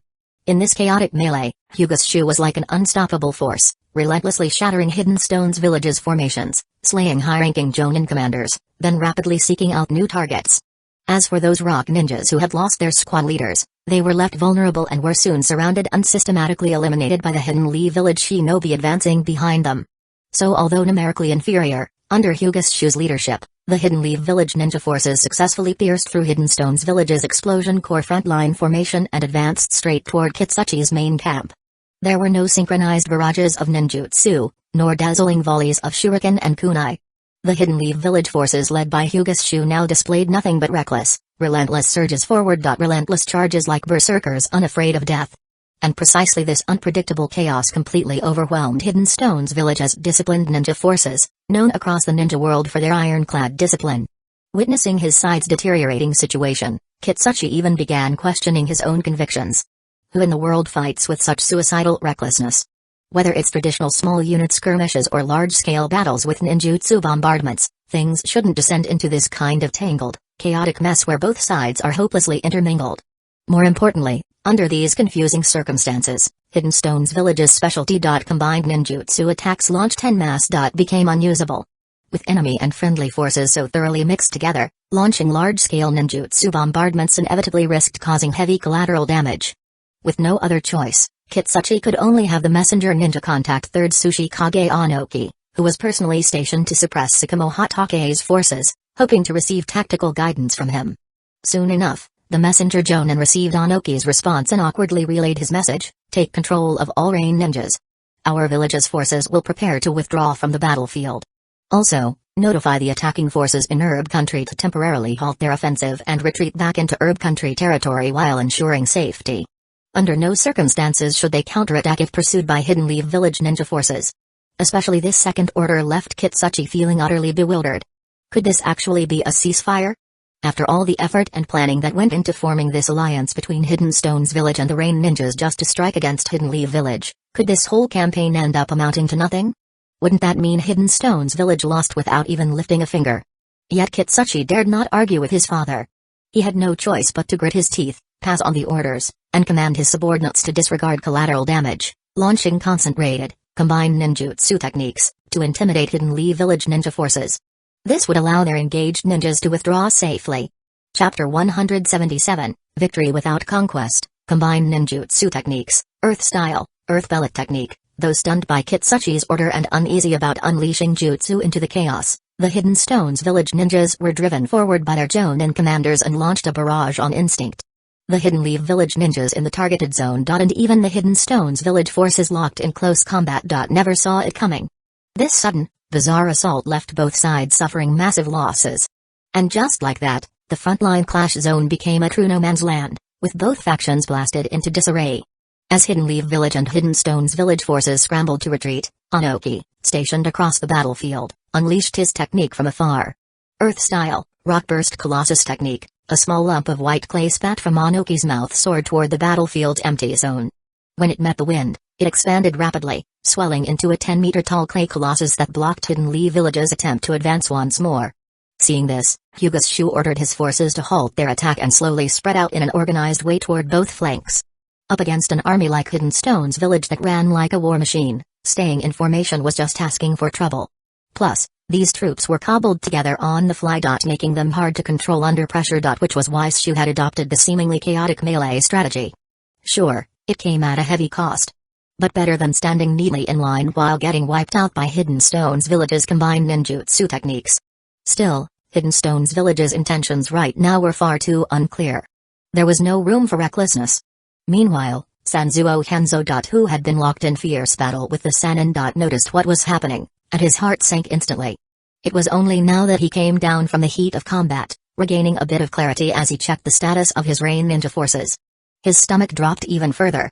The 3,000 Rain Ninja who had marched out en masse from their village had already been utterly crushed by Tsukumo Hatake's relentless assault, fleeing straight into Hidden Stones Village's ranks. Whether intentional or not, they were now scattered throughout the Hidden Stones Village formations, completely separated. This could have been pure collapse. Or it could have been Hidden Stones Village intentionally scattering the defeated Rain Ninja among their ranks, using them as living shields. And as leader of the Rain Village, Sanzuo Hanzo couldn't afford to ignore the possibility of his own men being held hostage. With Onoki personally securing the flank, Tsukumo Hatake also began pulling his forces away from Hidden Stones Village, so he could avoid being wiped out all at once by a single particle style technique. As a result, the only ones still locked in combat were Sanzuo Hanzo and the legendary Leaf Sannin. For Sanzuo Hanzo, this was the absolute worst possible scenario. Instantly, his once fiery fighting spirit cooled. Chain sickle, second impact. After making his decision, Sanzuo Hanzo immediately whirled his sickle forward. Guided by chains, the weapon slashed toward Jiraiya. At the same time, he used his left hand. Gripping a short sword in reverse. To deflect Orochimaru's sword of Kusanagi, Sky Cut. Then, stamping his foot down, he urged his summoned beast summoning, Ibuse Poisoning to release a thick cloud of poison mist, forcing Manda back. He then leaped swiftly backward, attempting to disengage from combat with the Sannin. Game Obunta, however, was an extremely vengeful summoned beast. It had no intention of letting Sanzuo Hanzo. Who had once defeated it. Escape so easily. So it immediately puffed out its cheeks. Water Style, Mouth Bullet Technique. A massive ball of water erupted from Game Obunta's mouth, roaring straight towards Sanzuo Hanzo. Such a petty trick. Infuriated, Sanzuo Hanzo quickly flicked his left hand to sheath his short sword and formed a single-handed seal to complete his technique. Water-style Iron Cannonball Technique. Boom. Boom. Boom. The two water-style techniques clashed violently, triggering a fierce chain reaction Chakra explosion. Spraying droplets instantly vaporized into mist, blurring everyone's vision. Water Body Flicker Technique. Without hesitation, Sanzuo Hanzo vanished instantly using the body flicker, simultaneously ending the summoning technique and allowing his summoned beast summoning, Ibuse Poisoning to escape being attacked by Manda and Katsu. At this point, the intense battle finally calmed down, as both sides entered a standoff phase. Hey, only now could Tsukumo Hatake, who was covered in wounds, finally catch his breath. Tsunade immediately manipulated her slug to create countless clones. These spread out and landed beside the surviving Hidden Leaf Village ninja, healing their injuries through her summoned beast connection. Onoki watched emotionlessly as the Hidden Leaf Village ninjas slowly recovered from their near-death states. Sanzuo Hanzo's stomach sank further. This definitely wasn't a good omen. They had just been bloodied and battered not long ago. Now they simply let their enemies recover? Unless Onoki had ulterior motives, Sanzuo Hanzo wouldn't believe it for a second. No matter how many times you told him. Suddenly, another possibility struck him. Now that most Rain ninjas were already dead, Could the Land of Rain. And even its village. Still find means to resist Hidden Stone's village's infiltration? As for Hidden Leaf Village, once the Allied forces marched into war, there would be no room left for reconciliation. Taking it even deeper. If Hidden Stone's village had actually targeted the Land of Rain all along, perhaps the entire plan of forming an alliance to attack Hidden Leaf Village might just be nothing more than a trap set to lure the Rain ninjas into ruin? The more Sanzuo Hanzo thought, the more anxious he became. Therefore, he began signaling with hand gestures, attempting to regroup the scattered Rain ninjas embedded within Hidden Stone's village's forces. Onoki also noticed Hanzo's unusual movements but didn't seem overly concerned. Moreover, realistically speaking, unless he could kill Hanzo outright in one strike, recklessly attacking would certainly bring severe negative consequences upon his own forces. Especially with Leaf Ninja watching like hungry tigers nearby. Thus, after some quick calculations, Onoki slowly rose into the air by activating his super lightweight rock technique. Tsukumo Hatake instantly activated his secret jutsu. With a soft pop, his figure vanished into thin air. At the same time, Orochimaru, Jiraiya, Tsunade, and their summoned beasts. Tasked with the critical mission of ambushing Hanzo of the Hidden Swamp. Seemed to share a single mind. They seamlessly moved to fill Tsukumo's place, facing off directly against Onoki and establishing a new tactical equilibrium. Tsukumo's sudden disappearance was in no way an act of fleeing from battle. Quite the opposite. It was the calculated maneuver of a master assassin renowned for speed and stealth. His strength lay in remaining unseen. Striking only at the decisive moment with a fatal blow. So, when he vanished right before the eyes of dozens of Hidden Stone's village ninja, every one of Onoki's men instinctively paled. Without being able to track his movements, none could feel secure against his sudden reappearance. While the Sannin might not be capable of defeating Onoki alone. Hikage among the Five Shadows. The rest of the Hidden Stone's village shinobi were clearly unable to withstand Tsukumo's swift assassination strikes. A new and terrifying balance had thus been formed. At the front lines of Hidden Stone's village's ninja force, Kitsuchi fell deep into thought after listening to a war report from his subordinate staff ninja. Though Hidden Stone's village managed to kill close to 1,000 Hidden Leaf Village reinforcements within just 30 minutes, their own losses exceeded Hidden Leaf Village's. Even more alarming, the number of direct casualties was nearly equal on both sides. This clear statistical contrast revealed a harsh truth: the strength of Hidden Stone's village's ninja was insufficient to rival that of Hidden Leaf Village. Certainly, Hyuga's Shu's heroic charges had won great glory for Hidden Leaf Village on the battlefield, but regardless, the heavy toll suffered by Hidden Stone's village was now an undeniable fact. Even more troubling was that once the battle paused, injured Hidden Leaf Village ninja received swift healing from summoned slugs, allowing them to return to fighting form in no time. For Hidden Stone's village, this was undoubtedly terrible news. Kitsuchi couldn't understand why a situation that initially seemed firmly under control had rapidly deteriorated within such a short span, showing signs even of imminent defeat. When the third Hokage Hyuga Sarutobi received urgent reports from Rain Country's military camp, he did not remain indifferent or attempt complete secrecy. After all, suffering a devastating military loss would severely damage the Hokage's prestige. Though Hyuga harbored intentions to have Tsukumo executed eventually, he wouldn't risk placing his own position atop a volcano. Therefore, he needed tangible evidence proving that he was visibly preparing for war, to avoid giving others grounds for criticism.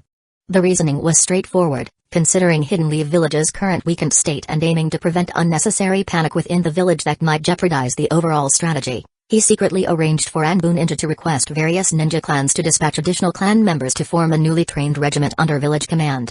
With no explanation given, these requests were swiftly and flatly rejected by each of the ninja clans. As a result, the planned reinforcement unit intended for Rain Country's front line never managed to materialize. Following this failure, the third Hokage then dispatched several teams of Anbu covertly. Though not as secretively as before. In the direction of Rain Country, aiming to create the impression that these were merely envoys sent to confirm intelligence regarding border attacks. The sudden departure of the Anbu from Hidden Leaf Village, appearing so conspicuous and hurried that they didn't even attempt to hide their movements, inevitably led the villagers to speculate. In no time, panic spread throughout Hidden Leaf Village. Those ninja clans who had just rejected the Hokage's secret conscription orders began showing signs of unease. Shortly afterward, Hyuga Sarutobi announced urgent battle reports from Herb Country. The Hidden Stone's village army had already crossed neutral Herb Country and engaged in fierce combat with Hidden Leaf Village's border defense forces stationed in the northwest region of the Land of Fire. Coincidentally, this was precisely the moment when Hyuga Shu received an urgent plea for help from Tsukumo Hatake and was preparing to race across hundreds of miles to reinforce him. At this point, The Hidden Leaf Village ninjas at Rain Country's military camp had already been pushed back by the combined assaults of Hidden Stone's village and Rain ninjas to their last defensive line. Only after receiving a top-secret message from Orochimaru informing him that Shu's reinforcements were about to arrive did Third Hokage finally announce within the village the grim news that Hidden Stone's village and Rain ninjas had launched an unprovoked war against Hidden Leaf Village. However, these time gaps weren't lost on the various ninja clans. After all, the relief force dispatched by Hyuga's Shu mainly consisted of troops loyal to the Hokage faction and members of the coalition of ninja clans. As soon as they received marching orders, their first instinct was naturally to secretly inform their families back in the village. Yet under the cover of the Third Hokage's carefully managed actions, each clan only learned about the situation and began preparing accordingly. They hadn't linked this invasion by the Hidden Stones Village Rain alliance with the seemingly nonsensical framing of Sakamo Hatake. Because such a notion sounded utterly absurd, normal people simply wouldn't believe it. Therefore, Third Hokage's deception successfully outwitted everyone, though the outcome left him deeply dissatisfied. How could Hidden Stone's village be so incompetent? Inside the Hokage Tower, Third Hokage turned deathly pale upon reading the latest battlefield reports from the front lines. To ensure timely access to intelligence, he had practically mobilized nearly every elite agent from special agencies like ANBU, Cypher Unit, and Sealing Team, yet the final reports only brought him profound disappointment. Under circumstances where the third Tsuchikage himself led the Hidden Stones village army into battle alongside semi-deity Sanzuo Hanzo bringing his full forces, how could an allied army of 7,000 fail to defeat Sakamo Hatake's mere 2,000 exhausted soldiers? This wasn't just passing the buck on to Sakamo. It was practically boosting his reputation. It was only at this point that Third Hokage started questioning whether some critical mistake had occurred somewhere along his carefully laid plans, otherwise how could things have gone so wildly off track? Why would Orochimaru fully cooperate and rush reinforcements? After quickly skimming through the report, Hamura Midokado immediately noticed a flaw. 2 out of the 3,000 shinobi deployed by that brat from the Hyuga house were actually our men. How could they have obediently marched thousands of miles straight into a meat grinder like this? Tsunoda Koharu Utatane also noticed a small issue. Before Hidden Stone's village initiated this war, Dan Kato had already been taken by Kaorio to Rain Country's military camp. You're suggesting everything went wrong because of that blonde pretty boy? Clearly, Hamura refused to accept this hastily drawn conclusion. Not entirely his fault, but ultimately because of him. Koharu Utatane didn't dwell too long on the point and turned her blame toward her longtime rival. If that Hyuga boy's Shu hadn't interfered, things probably wouldn't have gotten this bad. Hiruzen, I'm not trying to shift blame here, but unless we eliminate that Hyuga boy's Shu, he might become an even bigger problem than the White Fang. Hamura Midokado immediately caught on and shifted the blame elsewhere. After all, it had been critical intelligence leaked by Hamura himself that enabled secret communications with Hidden Stone's village and prompted the third Tsuchikage Anoki to launch his attack. What exactly are you suggesting? The third Hokage, Hiruzen Sarutobi, looked up slowly. Eliminates Shu before dealing with the White Fang. Hamura Midokado said firmly and decisively. I see. The third Hokage hesitated for a moment, but ultimately shook his head. Not because he didn't want to but because he couldn't bring himself to do it. More accurately, after seeing how Shu performed in the Great Ninja World War, he didn't feel confident enough to make a move.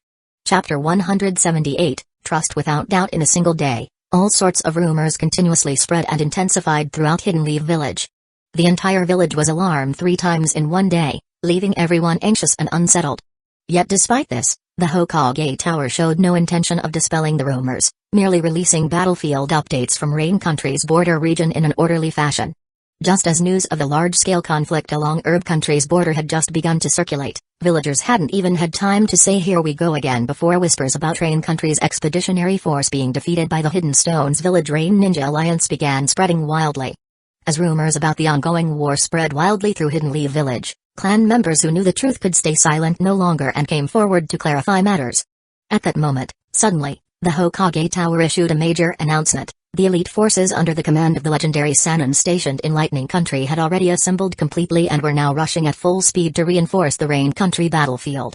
The official statement intentionally emphasized the crucial roles played by the Hokage's 3 legendary Sannin disciples, while mentioning Hyuga Shu's name only briefly and deliberately downplaying his involvement. Before the villagers could fully digest these successive bombshells, a messenger hawk carrying urgent news arrived from Rain Country. Soon after, an upper ninja squad directly reached the village center and publicly announced that the border defense battle in Rain Country, co-commanded by Sakamo Hatake and Hyuga Shu, had ended in a great victory. Successfully repelling the joint attack by Hidden Stone's village and rain ninjas who had turned rebellious. Both sides' forces were now locked in a standoff after fierce combat. This rapid series of twists struck like a boulder dropped into still water, instantly causing huge waves across Hidden Leaf Village. Faced with such sudden and dramatic shifts on the battlefield, villagers were left dazed and deeply confused. They struggled to comprehend how, within the span of just 1 hour, the situation had flipped from border crisis to enemy defeat. Had Hidden Leaf Village's ninja forces truly been so overwhelmingly strong? Or had the Hokage Tower secretly orchestrated everything from the start? However, there was no unified answer to this question within the village. The Hokage Tower remained silent without providing any formal explanation, instead quickly mobilizing a battalion of 1,000 warriors from the Hokage clan's sphere of influence to rush immediately toward Herb Country's front line as reinforcements under the command of Sarutobi Shinosuke, the Hokage's son. As for the Rain Country main camp where fortune had just turned in their favor, the Hokage Tower seemed to intentionally play it down. Far away at Rain Country's border, Tsukumo Hatake and Hyuga finally reunited. Under pressure from Monoki and Sanzuo Hanzo, the Hidden Stones Village Rain Ninja Alliance steadily withdrew, gradually pulling out of the battlefield. Yet they hadn't fully retreated either. They withdrew to the ruins of the border town, completely destroyed earlier by Hidden Leaf Village's ninja forces before they abandoned the position, continuing their standoff against Hidden Leaf Village while regrouping. On Hidden Leaf Village's side, finally relieved from immense tension, Tsukumo Hatake could now relax and meet with Hyuga. But when the two men stood face to face, Tsukumo found himself at a loss for words. When Shu returned to the village temporarily after stepping down from his role as commander of the Northern Front to submit his report, he had given Tsukumo a rather direct warning. But back then, Tsukumo hadn't truly listened. Upon learning of the imminent threat to Rain Country's military camp, Hyuga bypassed the formalities of seeking approval from the Hokage Tower and directly dispatched Kaoryo Jonin, the Jonin under Tsukumo Hatake, along with over 500 ninja reinforcements. This elite force played a decisive role in allowing the Rain Country's military camp to hold out until Hyuga could arrive with his main army. As memories of past events flooded back, Tsukumo Hatake struggled for words when facing Shu. Drenched in blood but still smiling as always. Thanking him? That would feel too distant and formal. But then again, what should he say at a moment like this? Tsukumo opened and closed his mouth several times but couldn't seem to find the words. These are mysterious medicines, Shu said with a smile, handing over a sealing scroll. They should come in handy for your men. While Princess Tsunada's medical ninjutsu is certainly effective, your men will also need to replenish their physical stamina. Luckily, I've brought a few extra military rations pills. Tsukumo pursed his lips, forcing a smile onto his face as he reached out and took the sealing scroll. He then called over Kaoryo Jonin, who had lost his left arm in the chaotic battle, and handed it to him. Hyuga also noticed this old acquaintance, who now looked pitiful indeed. Kaoryo Jonin's clothes were tattered, his face pale, and his left arm amputated at the shoulder, with hastily wrapped bandages soaked in blood. Yet despite all this, he maintained a look of quiet determination. After receiving the sealing scroll from Tsukumo, Kaoryo turned slightly and bowed deeply to Shu before stepping back and leaving the conversation between the two commanders. What are your plans for him? Shu asked, slightly raising his chin toward Kaoryo, whose steps wavered as he walked. For a ninja, losing an arm means more than just a decrease in combat capabilities. An administrative ninja position within the Jonin unit, or... Tsukumo didn't finish his sentence. He could tell Shu wasn't done speaking yet. He'd be well suited as chief of staff for the Northern Border Defense Force, Shu offered. I've no objection, it depends on his wishes. Tsukumo immediately nodded in agreement. Still, he paused briefly, adding, with talents like yours, serving merely as a border commander seems a bit of a waste. Do you have any thoughts on other options? The two did share a certain level of camaraderie, after all. Plus, whether it was the battles on the western and northern fronts or this recent long-distance reinforcement, Tsukumo had always received unwavering support from Shu. If he failed to understand the importance of returning such favors, his career path would essentially be over. Tsukumo may have been known for his integrity, but he certainly understood how things worked socially. The border forces are seriously undermanned. We need Hidden Leaf Village to provide reinforcements, Shu replied. Now, nearly half of Hyuga's ninja forces remained unfilled. If he could fully staff these positions, his control over the central and southern 15 districts of the Land of Lightning would certainly take a significant step forward. Later, if he could also integrate the northern regions of the Land of Fire along with several buffer states including the Land of Rice Fields, Shu would then stand as a semi-independent force outside the direct control of Hidden Leaf Village. At that time, with Tsukumo Hatake actively rallying support for the new Will of Fire, Hidden Leaf Village's guiding philosophy centered on unity and sacrifice, from within, and Hyuga commanding heavy forces to support from without, toppling the old establishment led by third Hokage Hiruzen Sarutobi would no longer be difficult. Yet for anyone, long-term trust was the most precious thing. That's why Shu proactively proposed bringing Kaorio Jonin. Who was not only an old friend but also one of Tsukumo's most trusted men. Into his own ranks. The purpose was to increase mutual trust through a certain degree of transparency, ensuring this alliance remained strong and enduring. Moreover, in terms of capability, although Kaorio had lost his left arm, he was still an experienced Jonin who had long commanded ninja forces and was equally skilled in internal affairs. Appointing him as chief of staff for the border forces wasn't at all mismatched, especially since Shu didn't require overwhelming combat ability or direct battlefield participation from him. Tsukumo Hatake clearly saw through this, but simply nodded in agreement, claiming it was Kaorio's choice to make. Hyuga Shu also believed that as long as Tsukumo gave the word, Kaorio would unquestionably obey and devote himself fully until the very moment their alliance eventually fell apart. With such groundwork laid, Shu's request to replenish the vacancies within his ninja forces naturally seemed quite reasonable. Will 3,000 be enough? Tsukumo Hatake pondered briefly before offering a number. I'd prefer those from civilian backgrounds or minor ninja clans, Hyuga Shu added immediately afterward. If another batch of ninjas loyal to the Hokage faction were assigned, they wouldn't serve him as effectively. They simply couldn't afford their price tags. Agreed. Tsukumo readily accepted. Anything else? There's an instructor corps under my command. If you're interested, please assign some senior Jonin from the Jonin unit to assist me later on. I guarantee they won't be treated poorly. Hyuga Shu continued, even decorated veteran Jonin forced into retirement by injuries would do just fine. The so-called veteran Jonin referred specifically to high-ranking ninja like Kaorio. Loyal retainers of Tsukumo who had been forced into retirement due to injuries. Most of these veterans came from civilian or fallen minor ninja clan backgrounds. Once disabled beyond Jonin mission requirements, their official status sharply declined. Though many possessed considerable savings, they largely lived lives of quiet dissatisfaction despite financial security. This suggestion from Shu actually helped Tsukumo address a long-standing problem. After all, as the official advisory and management body for Hidden Leaf Village's entire Jonin force, the Jonin unit had a responsibility to find alternatives for those injured beyond service. Although Hyuga Shu had publicly offered the instructor corps. As what appeared to be the most crucial source of fresh strength for his personal power base. As bait, it was mainly because these decorated veteran Jonin represented an excellent investment. Currently, the ninja under his command mostly came from the prestigious Uchiha and Hyuga clans.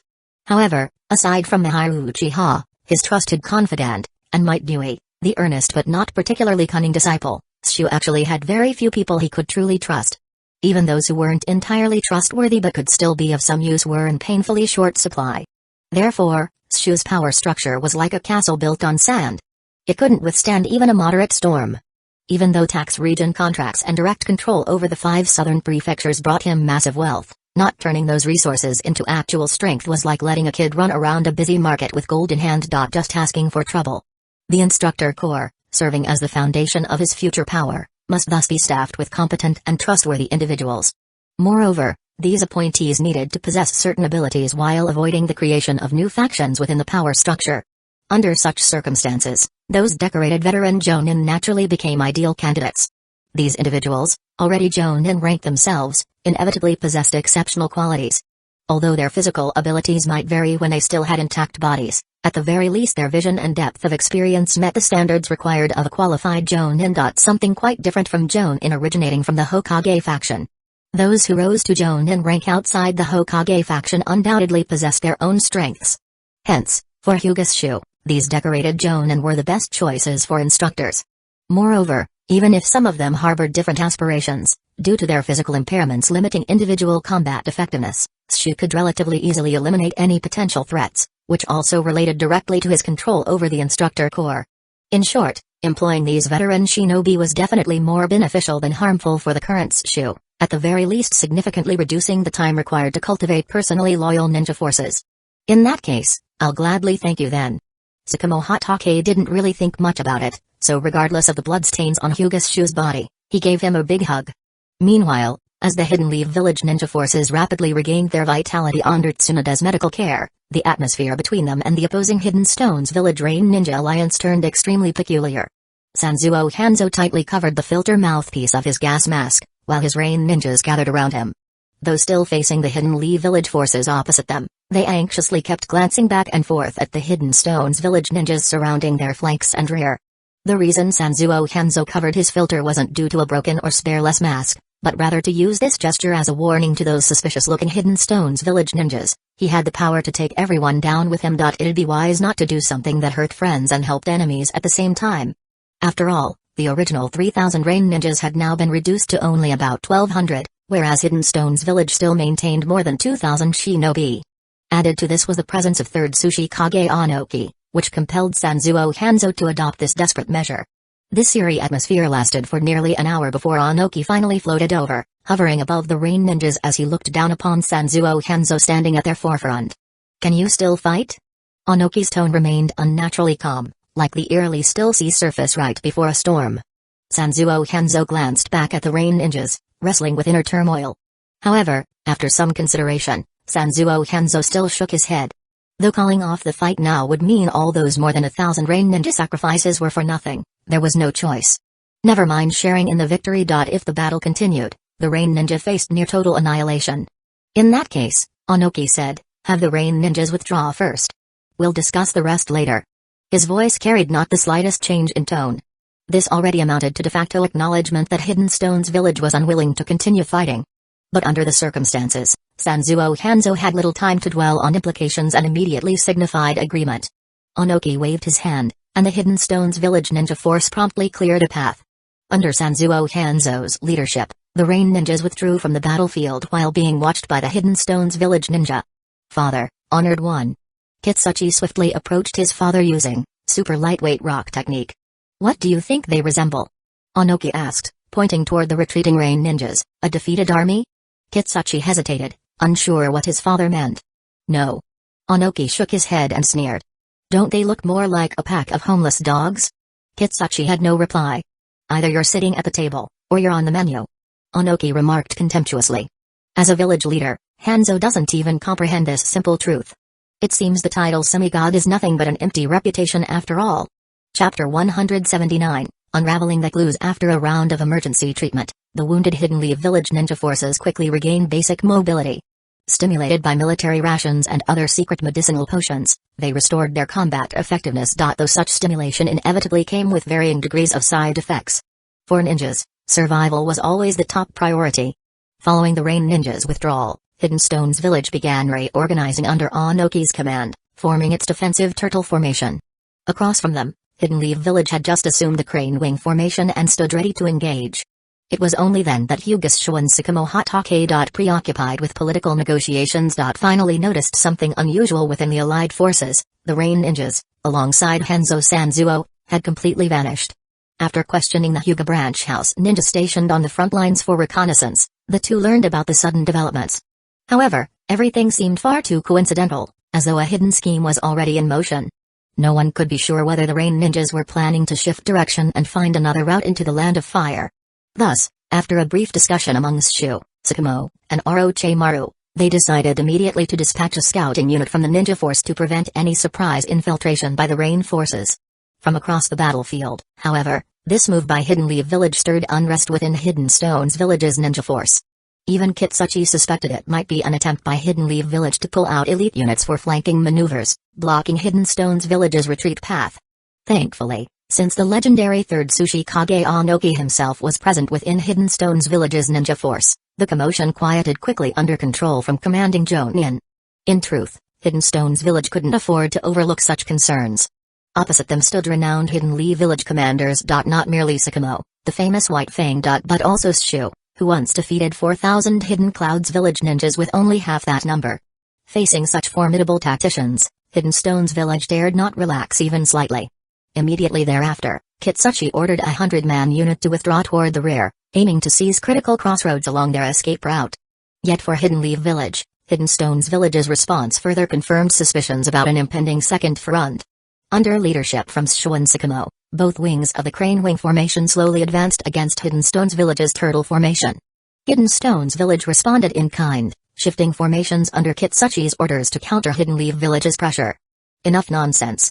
As Kitsuchi prepared to launch a barrage of ninjutsu for intimidation purposes, Onoki suddenly intervened, halting his actions. "Huh?" Kitsuchi felt bewildered. For what must have been the umpteenth time since beginning this campaign together with his father, Onoki. Since joining his father on the battlefield, Kitsuchi had long since stopped keeping track of how many times his father publicly overruled him. For someone determined to become the next Sushi Kage, every rejection struck hard against personal dignity and authority. It felt like no matter what he did, it was never quite good enough. This constant frustration weighed heavily upon him. Yet Onoki had no patience for comforting his disappointing eldest son. Instead, he summoned an Hidden Stones village jonin directly and instructed sternly, "You. Send someone to call them over for negotiations." "Me?" The Hidden Stones village jonin felt the responsibility falling from the sky, astonishment flooding his expression. It felt exactly like you were ordered to send the catfish spirit to eliminate Tang Sanzang and his disciples. Completely absurd and impossible to comment on properly. This jonin immediately felt darkness before his eyes, as though the sky itself was collapsing. "You go tell them, I myself want to chat with White Fang and that Byakugan kid." Onoki soon realized problems with his wording, quickly correcting himself, but only on condition they stop advancing their ninja force and disband the crane wing formation. This one understands. With this explanation, the Hidden Stones village jonin finally grasped his mission. Though still nervous inside, he finally gathered his nerve and left the main camp heading toward enemy territory. Hyuga Shu, commanding the left-wing ninja force, seeing someone raising both hands high while body flickering out from Hidden Stones village as turtle formation, immediately issued orders halting the ninja force's advance. On the right wing, Sakamo Hatake also waved his hand, his subordinates instantly stopping in their tracks. Within Hidden Stones village's military formation, Onoki's eyelids twitched violently. He couldn't hide his amazement at Hidden Lee village ninjas' high level of discipline and absolute obedience to commands. Especially in battlefield formations, such immediate execution of orders was exactly what every ninja commander dreamed of possessing. However, even Hidden Stones village itself, famous across the ninja world for its discipline, had few units reaching this level of professionalism. Which was precisely why Onoki felt so shocked. According to existing intelligence estimates, Sakamo Hatake's ninja force should have been merely remnants from the former Rain Country military camp. The ninja Hyuga Shu could mobilize were mostly wartime conscripts of uneven quality. Yet their demonstrated discipline, whether during previous rapid reinforcements or now in formation, surpassed standard Hidden Stones village units. It was like planning to exploit your opponent's weaknesses, only discovering their supposed weaknesses matched your own strengths. An extremely frustrating feeling indeed. At the same time, Onoki felt intense anger rising toward those spies sent by his village who'd infiltrated Leaf Village and claimed to have stolen core intelligence. It was precisely due to these grossly inaccurate reports that he, normally such a careful leader, recklessly rushed all the way from Bird Country's battlefield to Land of Rain, triggering this border conflict with Hidden Lee Village. If possible, Onoki sincerely hoped this large-scale clash could be characterized merely as a small border skirmish. Honorable Lords Shu, greetings. I'm Shijiro, an Hidden Stones village jonin specially sent to convey our highest respect. When this Hidden Stones village ninja was brought before Hyuga Shu by Leaf Shinobi, his demeanor showed great contrast against his rough, stern appearance through extreme courtesy. Heralds are not harmed during war. Speak directly about your purpose. Hyuga Shu coldly responded. Our Sushi Kage extends a sincere invitation for you and Mr. Sakamo to attend a meeting, aiming to resolve current misunderstandings between our forces.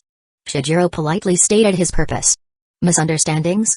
Hyuga hadn't even spoken yet, but Jiraiya couldn't help bursting out. Thousands of ninja crossed the border. Led personally by that short old man Onoki. You dare call this a mere misunderstanding? Thousands have died over this, and we've raced across hundreds of miles to offer support. Yet all we get is a lazy excuse like misunderstanding? Maybe that short old man's gone completely senile. Faced with this storm of accusations and insults, Shijiro showed immense patience. After all, when you're under someone else's roof, you have no choice but to bow your head. Plus, even he himself felt his leader's sudden policy shift was too abrupt. Making him, an Hidden Stones village jonin who had fought through the entire battle, feel extremely uncomfortable. So after enduring Jiraiya's verbal beating with his head lowered, Shijiro finally looked up towards Hyuga for guidance. Hyuga didn't take the opportunity to humiliate the messenger, nor did he scold Jiraiya for playing to the audience. Only once the yelling had quieted down did he wave for a messenger ninja, ordering him to summon Sakamo Hatake. Sakamo Hatake had already noticed unusual movements among the left-wing forces, so as soon as the messenger explained his purpose, he immediately used the body flicker technique to appear before Hyuga. We can meet halfway between both armies, but no entourage may be brought. After briefly speaking with Hyuga, Sakamo Hatake agreed to the request without hesitation. I understand completely. Shijiro firmly nodded without hesitation, then dashed away in a flash using the body flicker technique back toward Hidden Stones Village's formation. "Why should we go meet that short-old bastard?" True to form, Jiraiya was the first and loudest to voice his personal opinion. Hyuga merely glanced at him, then turned away, refusing to acknowledge him further. Instead, Sakamo Hatake patiently explained, "Neither side seems determined to fight for total victory, so discussing peace isn't unreasonable. But they're from Hidden Stones Village. Enemies who just slaughtered over 1,000 of our Hidden Leaf Village comrades." Ignoring all decorum, Jiraiya continued shouting loudly. The Hidden Leaf Village ninja who heard his words wore clear expressions of displeasure, harboring resentment towards Sakamo Hatake's and Hyuga's seemingly hasty decision. After all, given the emergency situation, over half of those 3,000 hastily mobilized reinforcements came directly from the Hokage's elite core forces. They had indeed paid a heavy price marching all this way into battle. Now, with the ashes of war still hot and wounds raw, to reach peace so quickly with former life-and-death enemies was undeniably difficult to accept emotionally or logically. Understanding these feelings, Sakamo Hatake calmly continued, "What more can we afford to lose in another fight? Can we really defeat the Hidden Stones Village ninja force led personally by Onoki? If not, what's the point of dragging this on?" "But you can't." Jiraiya was momentarily speechless. Whether to fight or make peace lies entirely in Lord Hokage's hands. Sakamo Hatake let out a soft sigh. "Besides, as ninja, we all know there are things we must do, and things we must not do." The word seemed vaguely pointed. Jiraiya, still completely in the dark, remained clueless, while Orochimaru lowered his head slightly, hiding the subtle shift in his expression beneath his hair. How much does he really know? Why did Taka and Onoki decide so recklessly to start this war? Orochimaru had never been able to make sense of it. He wanted answers. Enough to actually plan a personal investigation. Yet at the same time, he feared that digging too deep might drag him into Hidden Leaf Village's darkest abyss. One from which he could never return. Just as various Leaf Ninja harbored their own hidden thoughts and anxieties, Shijiro. The Hidden Stones Village emissary. Raised both hands and swiftly appeared before the Hidden Leaf Village ninja forces using body flicker technique, announcing that Onoki had accepted Sakamo Hatake's and Hyuga's request regarding the meeting location. Then, after launching a signal flare, the revered third Sushi Kage, Onoki, slowly floated forth from the Hidden Stones Village army by means of a secret technique, arriving precisely between the two forces. This position lay directly within the bombardment range of both sides' ninjutsu. Hyuga exchanged glances with Sakamo Hatake. Together, they activated the body flicker technique, instantly appearing side by side before Onoki. The three formed a delicate triangular standoff. As one of the 5 Kage. An extraordinary powerhouse. He remained utterly unmoved despite facing Sakamo's cold gaze and Hyuga's scrutinizing stare, as though observing some strange phenomenon. His composure came not from appearance or looks, but from an absolute belief in his own strength. "Lord Onoki, it's an honor to finally meet you in person." It was once again Sakamo. Who always preferred reason. That broke the silence first. Hyuga, on the other hand, merely narrowed his eyes slightly, keeping his rising killing intent hidden. He really wanted to know what kind of reward his system would offer if he eliminated one of the 5 Kage. Hidden Leaf Village's White Fang lives up to his reputation. Onoki was clearly pleased with Sakamo's polite address and continued, "And this young Byakugan user from the Hyuga clan who single-handedly crushed Hidden Cloud's village is truly a prodigy among heroes." "Seems Lord Onoki still refuses to admit old age," Hyuga answered ambiguously, yet with clear implications. "All third-generation leaders across the villages have grown old. Time treats everyone equally. Even the great sage of 6 paths wasn't immune to its passage." Onoki responded in kind, matching the tone. "But even in old age, one cannot simply allow a lifetime's work to vanish. You've got to fight for it a little longer." Although he had no proof suggesting the top-secret Hidden Leaf Village intelligence he obtained had been intentionally leaked by Hidden Leaf Village's F3, he hadn't even considered such a ridiculous possibility. But that didn't stop Onoki from instinctively attempting to sow discord. After all, stirring up trouble here and there was nothing more than a simple side effort. The clash between two great hidden villages goes against the tide of peace sweeping across the ninja world. Sakamo Hatake cut in immediately. "Lord Onoki, resorting to violence so hastily. It's all of the Rain Ninja's fault." Before Sakamo could finish, Onoki instantly shifted the blame. "Hanzo's ambition is beyond imagination. Hidden Stones Village's leaders were merely deceived as well." As for how exactly a great ninja village could be deceived like that, Onoki didn't elaborate, and neither Sakamo nor Hyuga questioned him further. But at the same time, neither of them refuted Onoki's claim, silently accepting this act of shifting responsibility. If that's the case, it seems Rain Ninja Village truly is the root of chaos in the ninja world. Hyuga nodded gravely. "You know this yourself. The Second Great Ninja World War was caused precisely by the Rain Ninja's sudden invasion. Indeed. Onoki agreed. The root of this chaos must be completely eradicated if we are to bring lasting peace to the ninja world. There remains the matter of dissolving the Rain Ninja forces, but Hokage will have to handle that. Tsukumo Hatake couldn't help but interject. However, let's temporarily call this conflict between our two villages to a halt. This works perfectly. Onoki had wanted exactly this outcome. Then, he reached into his robes and pulled out a scroll, directly tossing it toward Hyuga's shoe.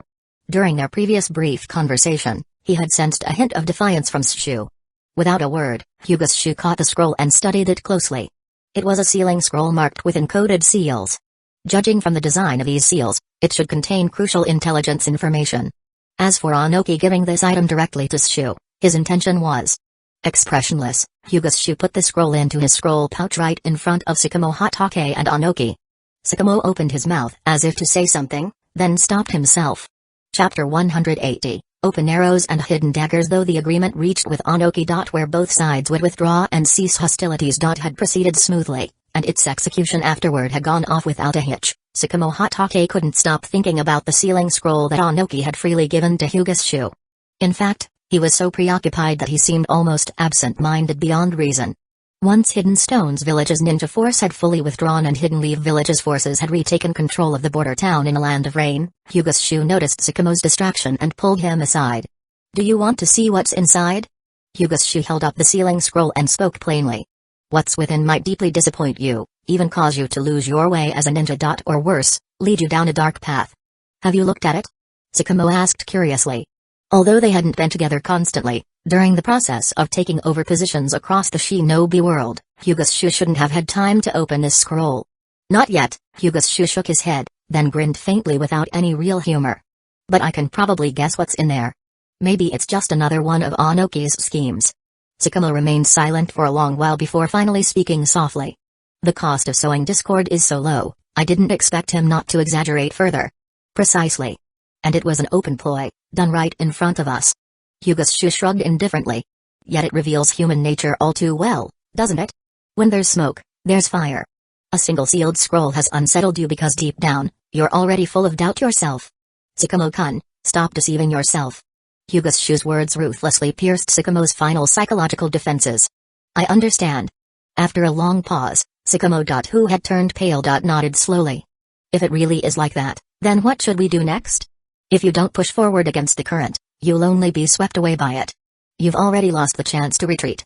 Hyuga's shoe suddenly changed his tone, tossing the question back to Tsukumo. "However, behind you stand many others, including Kaorio, waiting eagerly for you to take the next step forward."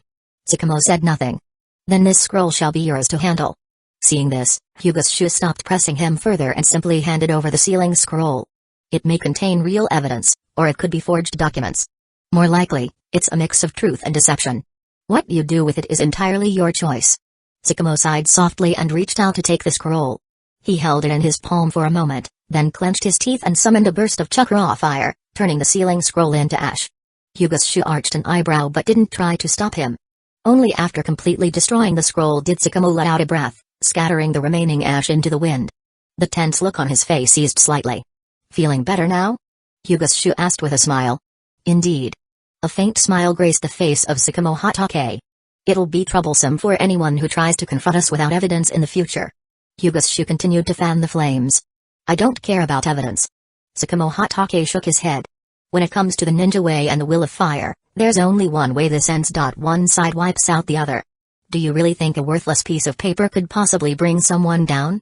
Besides, accusations like this can be made up anytime. It would naturally be best to subdue the enemy without battle." The Hidden Stone's village army, personally led by 3rd Tsuchikage Onoki, was forced to retreat under the overwhelming might of Hidden Leaf Village's military forces.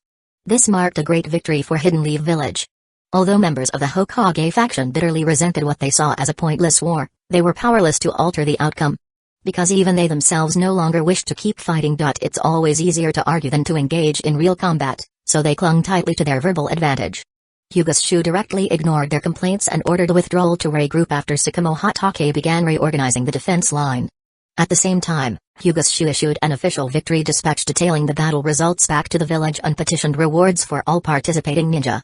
However, when this report reached Hidden Leaf Village and was submitted to the Hokage Tower, 3rd Hokage Hiruzen Sarutobi felt as if he had swallowed a dead fly. According to Hidden Leaf Village's rules of Ninja Forces Administration, Hyuga's action of traveling 1,000 miles to reinforce Sakamo Hatake would certainly constitute breaking discipline, moving troops arbitrarily, and abandoning his defensive zone. An entire chain of charges serious enough to ruin and disgrace him completely. Yet he couldn't handle it that way. Because the war had been won. Although it was only a unilateral declaration of victory by Hidden Leaf Village, nothing could stop the villagers from falling into celebration upon hearing this news. Sakamo Hatake, Hyuga's shoe, and the Sannin became the most discussed topics among villagers. Of course, information regarding the existence and roles of his 3 disciples was mainly spread secretly at the instruction of 3rd Hokage Hiruzen Sarutobi himself, aiming to create equal influence against Hyuga's shoe and Sakamo Hatake in public opinion. For a ninja, nothing comes before victory. Not rules, not rank, nothing. From breaking ranks and marching on the capital to returning to purge rivals. So long as one keeps winning, opportunities will always arise. This was precisely how 3rd Hokage Hiruzen Sarutobi gradually climbed to the highest peak of power in Hidden Leaf Village after achieving victory in the first Great Ninja War. Because only the ones who win and survive get to write the rules from now on. Clearly, Sakamo Hatake had already grasped this rule. Another sealed letter lay before 3rd Hokage Hiruzen Sarutobi, its title particularly eye-catching, Proposal for Direct Jonin Balloting in Hidden Leaf Village Affairs. At the bottom, it was signed by Sakamo Hatake. This was a challenge to authority. A formal demand for surrendering power. Of course, Sakamo Hatake wasn't really in such a rush as to force the 3rd Hokage Hiruzen Sarutobi into resignation from the Hokage seat.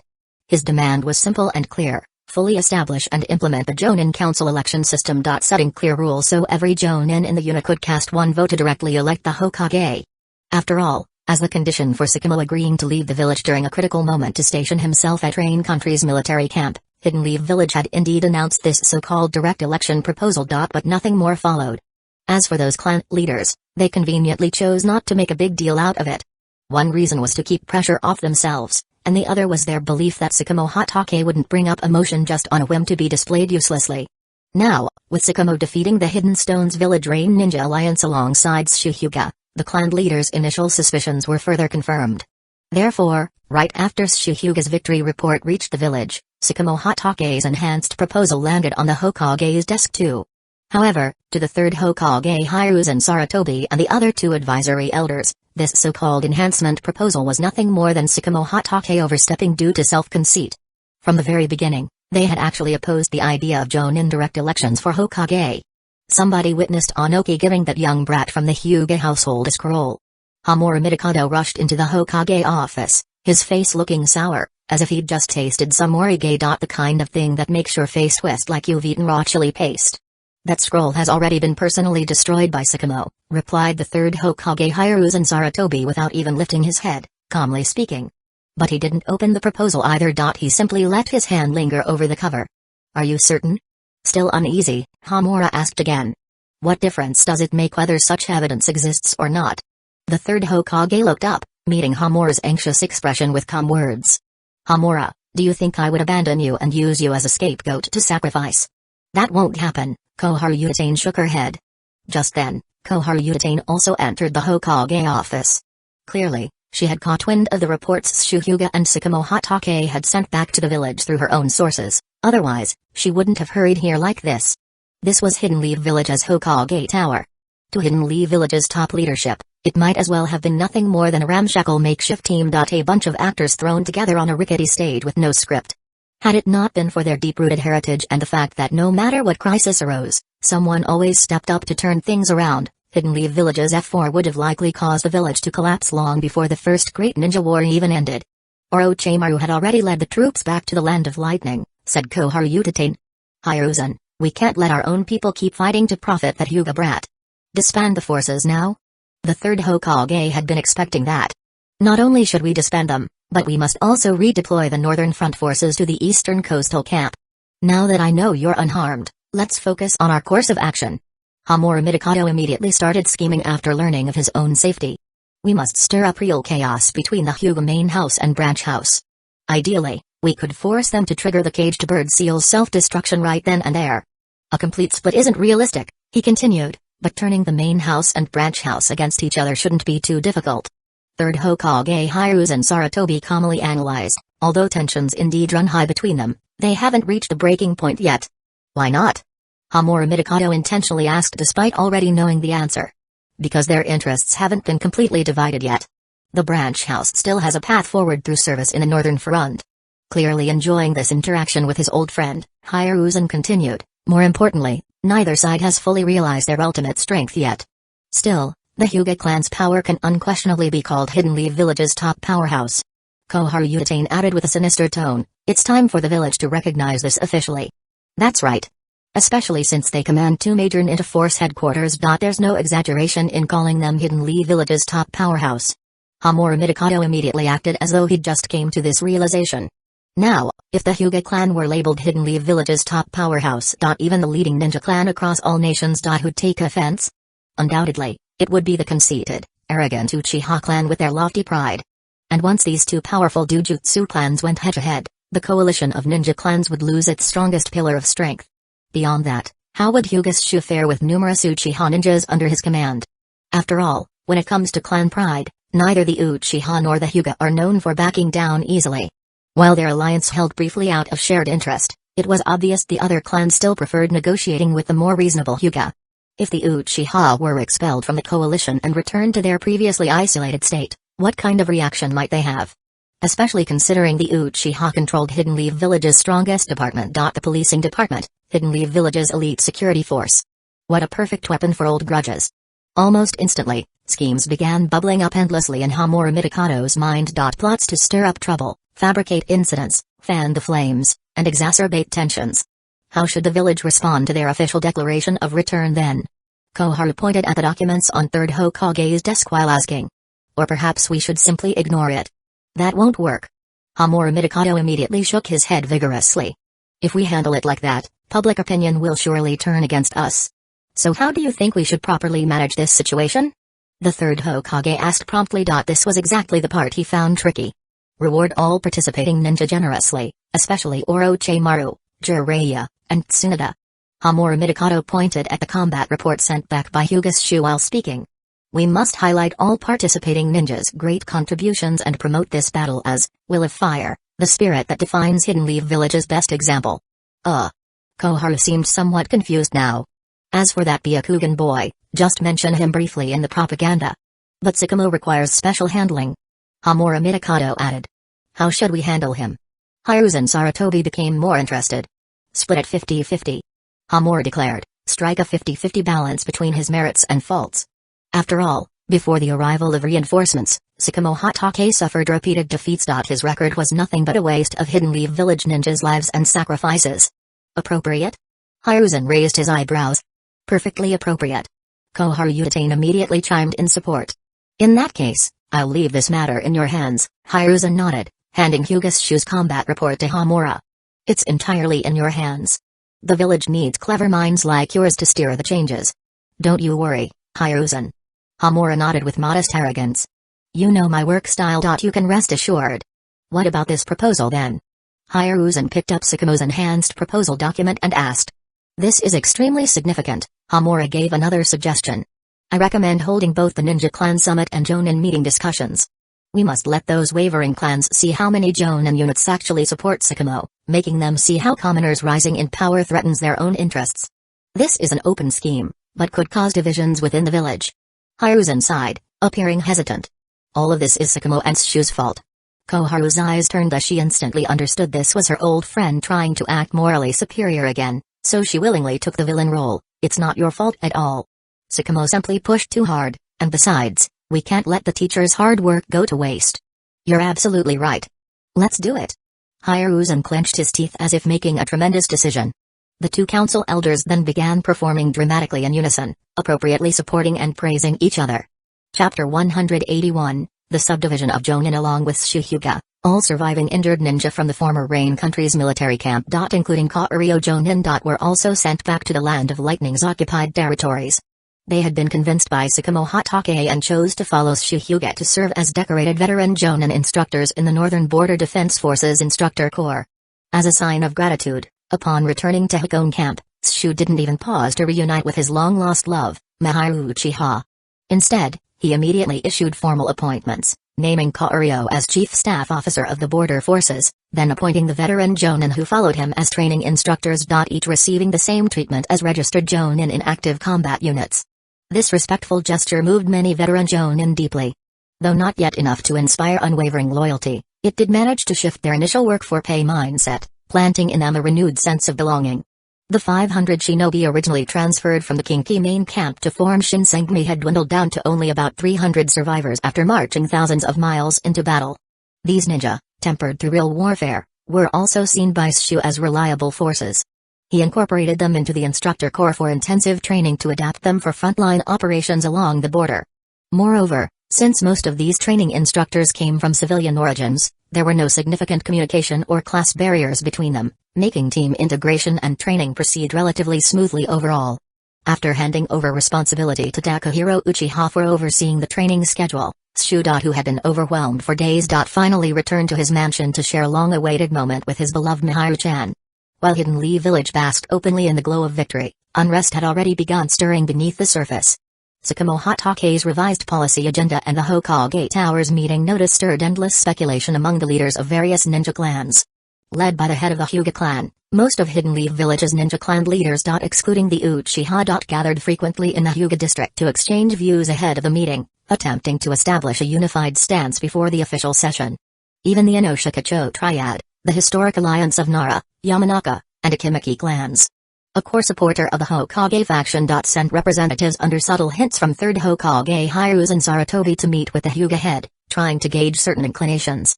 Though the tight-lipped Hyuga clan leader revealed nothing concrete, they still managed to pick up bits of information from other clan heads who kept visiting the Hyuga district regularly. Opposition clans led by the Hyuga generally support direct election of Jonin and will request the establishment of a permanent ninja clan summit as an institution equivalent to the Jonin units. Inside the Hokage office, Nara clan leader said solemnly to Hidden Leaf Village's inner circle after acquiring partial intelligence from the Hyuga district. If we allow them to keep forming alliances like this, our position will become increasingly disadvantageous. So what do you suggest? Hamura Midokado asked without hesitation. Don't wait for Sakamo Hatake to return, replied the Nara clan leader. We must convene an emergency ninja clan summit immediately. And while we're at it, use the momentum of that summit to drive a wedge between them and a civilian Jonin. Explain further. 3rd Hokage Hiruzen Sarutobi pressed urgently.